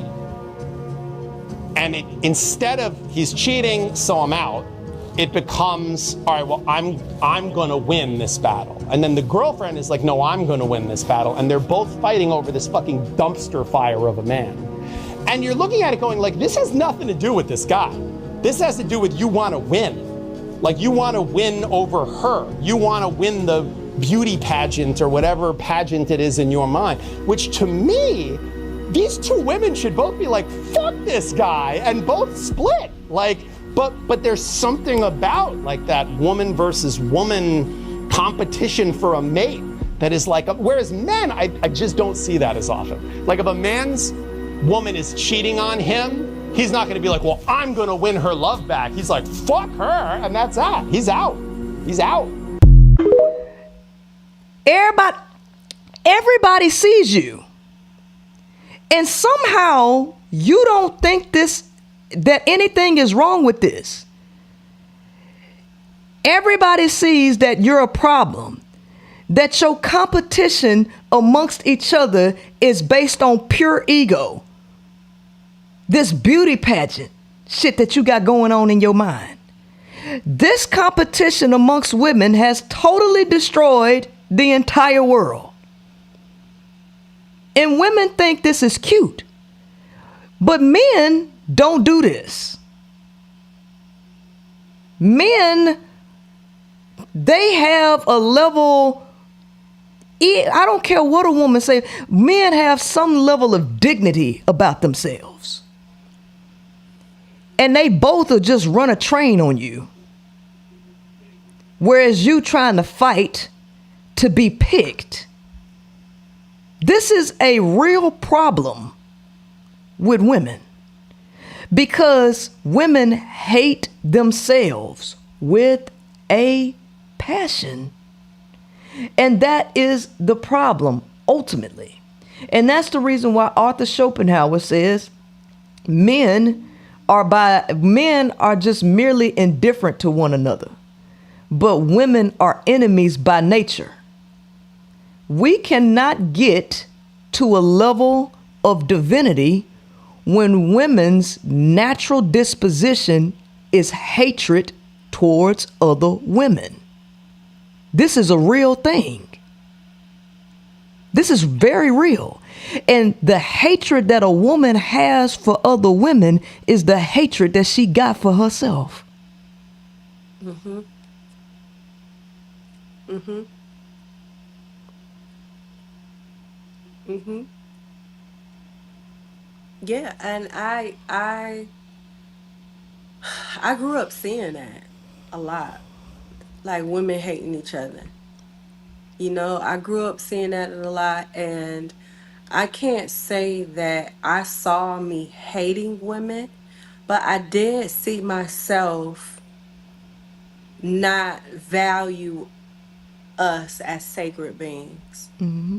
Once I started decentering men, and once I started dying to the fantasy of relationships with men, and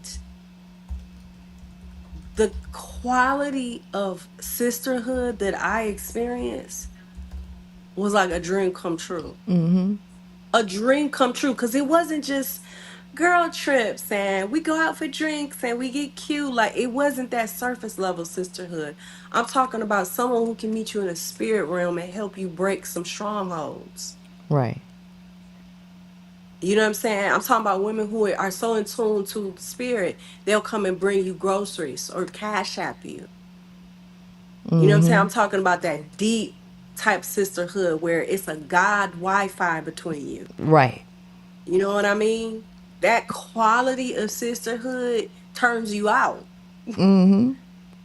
It turns you out to where it's like I would never leave my post again for a man. This will, Right. whether a man is here or not, whether I have brotherhood or not, I would never leave my post again. Right. You see what I'm saying? This post has turned me out and has magnetized a sisterhood, a camaraderie, a companionship, confidants, Right. people who are women who are assigned to me. There, I can count the women who have said, "How do I serve you?" and don't want nothing from me. They serve me, they're out. They don't want no bestie energy. They don't want me to play mama to them. They don't want me to be no guru to them. Right. You see what I'm saying? Like that's just a whole nother frequency of sisterhood. And when I say heaven, I'm talking about a whole nother operation of engaging with people, with life, with the quantum world that's here. You know what I'm saying? There's a whole nother level of how to enjoy this beautiful shit show called life. Right. There's a portal to heaven, but you Right. have to go through that hell. Right. Like and it's not that hell is not. How can I say this? It's you. Sometimes I won't say sometimes. For me, I always needed to knock my head. I always needed to have a hard lesson. Like it Right. always, and when you said you have to have your body dragged, like it's Right. like ouch. But yes, that's exactly what happened to me. I couldn't eat. Yep. I couldn't I couldn't I couldn't brush my teeth. Like I just remember being so low because the awareness of what I allowed, the shame alone could take the average woman out Right. and just say, fuck this shit. I'm just about to be fucking man and I'll be bitter and I'm just gonna get my money and I'm get to the bag. And that the shame alone would take you out of the healing process. But when you stick with that, Right. when you sit with the shame and choose to love yourself through it, to make different decisions, I'm telling you, the other side is like you just won't go back. Even if the impulse or the remembrance or the memory comes in you to repeat the past, Right. you'll choose differently because of the hell you went through Absolutely. to get to the other side. Right. And you know the choices that you made to go get to hell. So you don't want to make those choices again. You see what I'm saying? So it's when you say women have a lot to learn, we do have a lot to learn. We have a lot of practice that we need to get in the gym and start shooting. We want, and then those of you who genuinely feel like I want marriage, I want to be in relate. If you genuinely want that, like you desire that, like there's no way to even have access to this if to something like that if you're not shooting the gym with yourself and with God and with women. It's no way. There's no way. I'm talking about to all the desires of your heart that you want and you believe you deserve to experience. There's no way you can access that without shooting in the gym with God, with the community of women, and with yourself, with your own life. Absolutely. Because if you try and do it any other way, you'll have what everybody else have. Yep. A, Absolutely. f- a fake love, a fake surface love, shit that people just tolerating each other.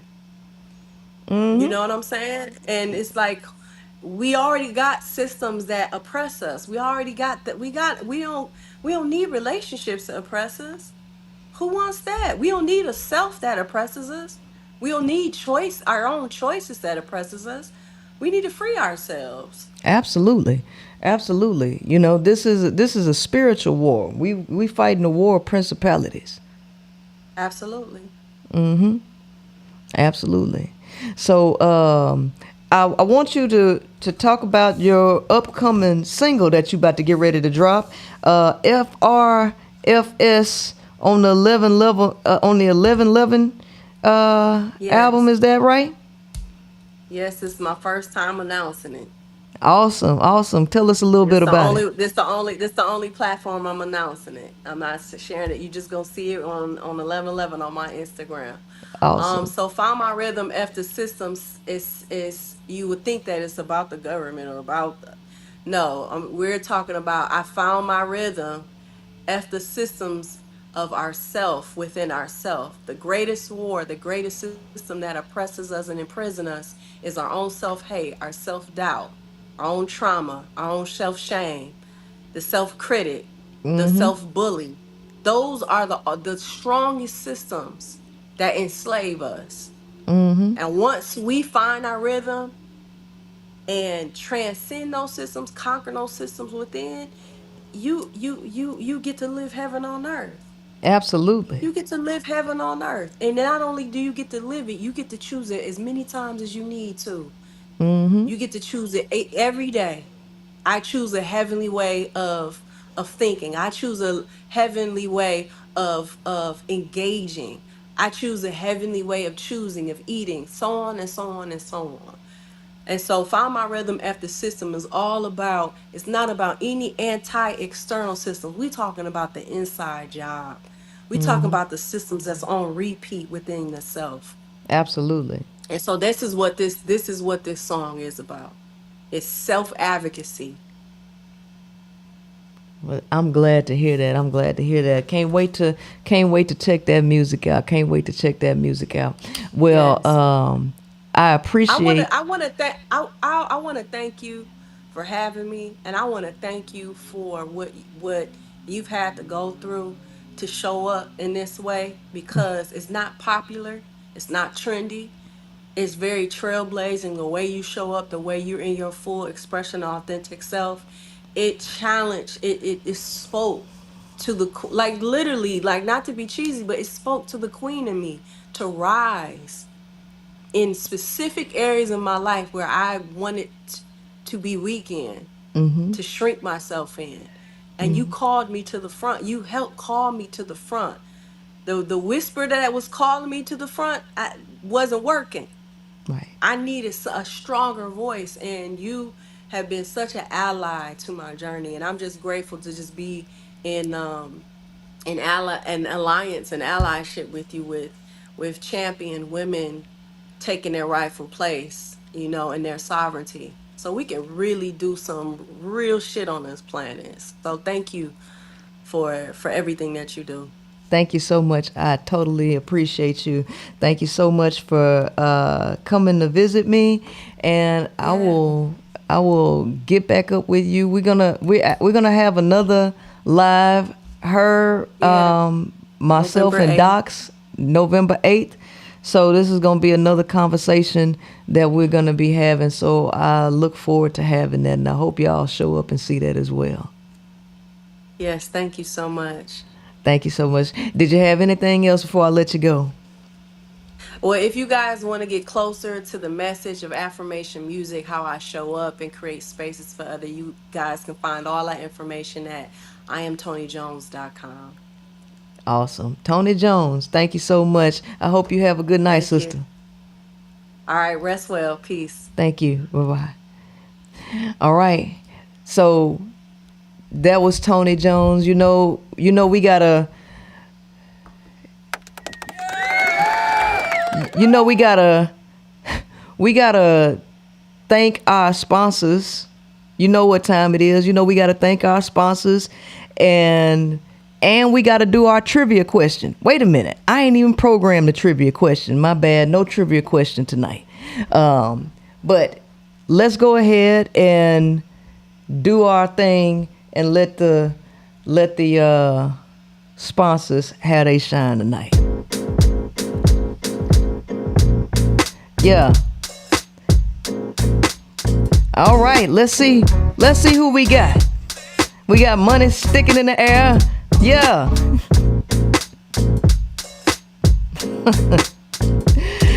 I just gotta hook up my new computer so that we have some more speed with this. All right, so we got Tammy Bars, $20. Thank you so much, Tammy. I love you. Appreciate you very much.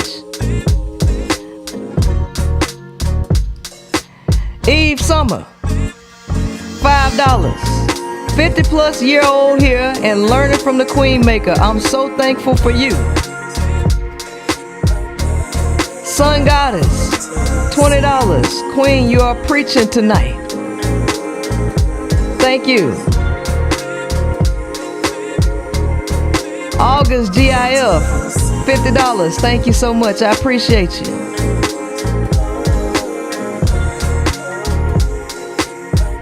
Red Fairy DF, $10. Thank you.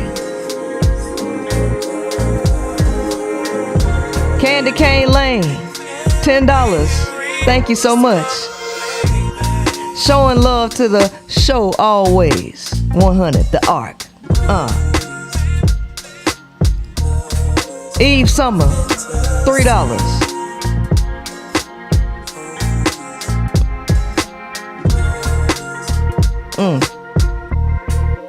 Diana Brown, $10. Thank you so much.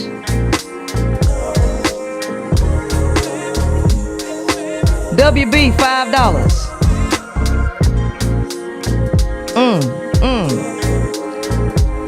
Kayshawn Simmons, $10. I'm loving the quest and the message tonight. Awesome class. Thanks, Princella. Thank you so much. All right. Kayshawn. WB, $2. Thank you.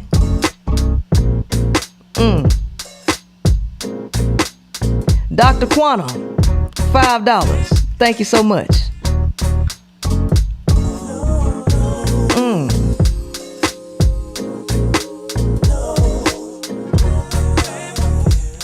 Sheriff Faye, $10. Thank you so much.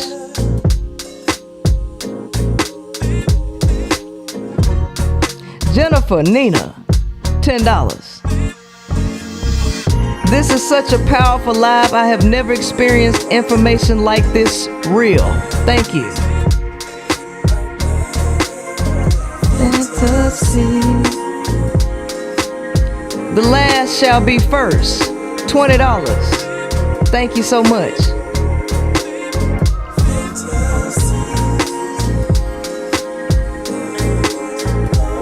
Moya, thank you for your knowledge. I appreciate you.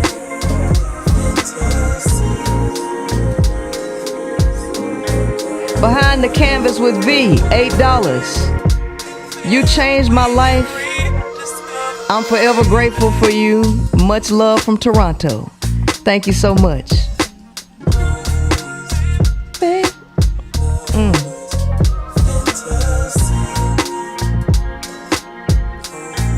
Tammy Bars, $5. Only thing I'm passing down to my daughter is the 41 Shades of Men.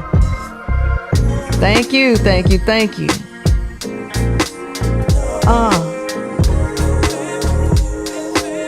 Trixie Ross, 1111.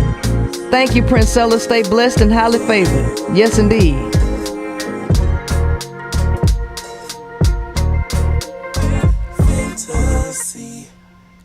That's the end of the sponsors. Thank y'all so much. Thank y'all so much. I want to let y'all know, this backed by popular demand. This is something that people have been wanting for quite a while. Now, I had a master class that has turned out like super dope, right?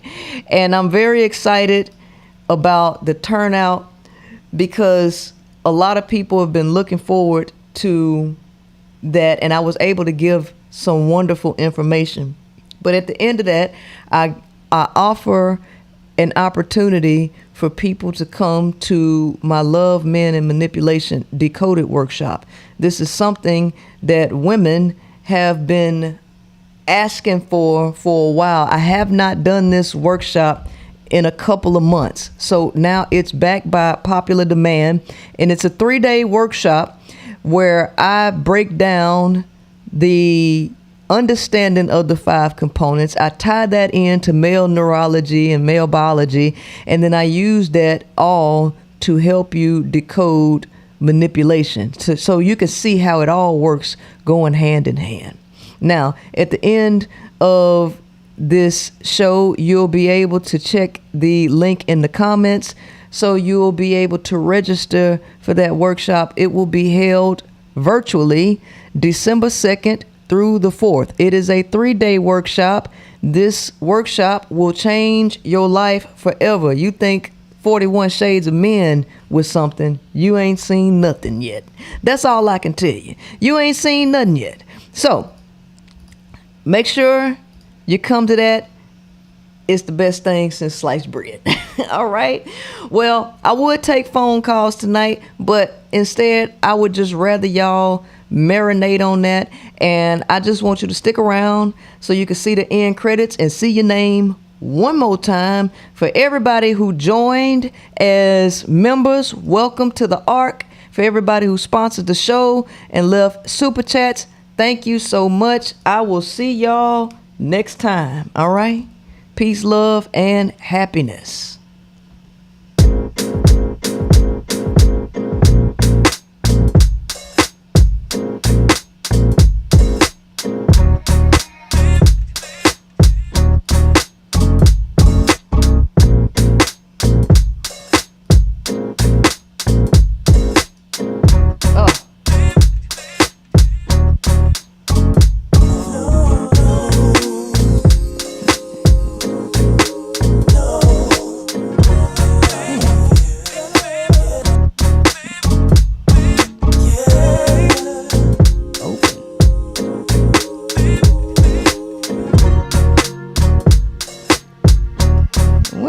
Well.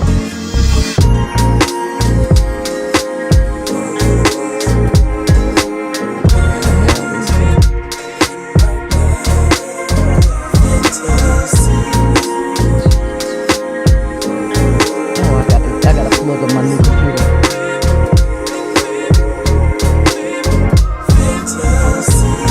Well, doesn't look like my internet is pulling up like it's supposed to be.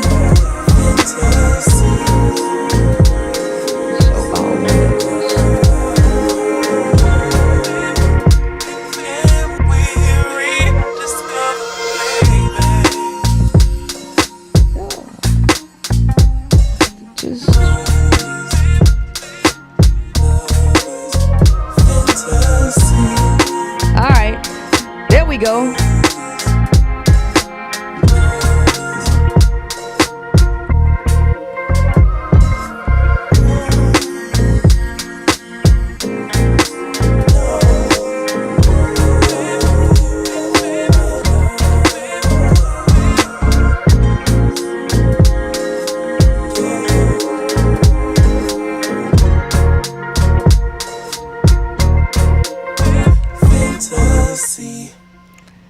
Peace out.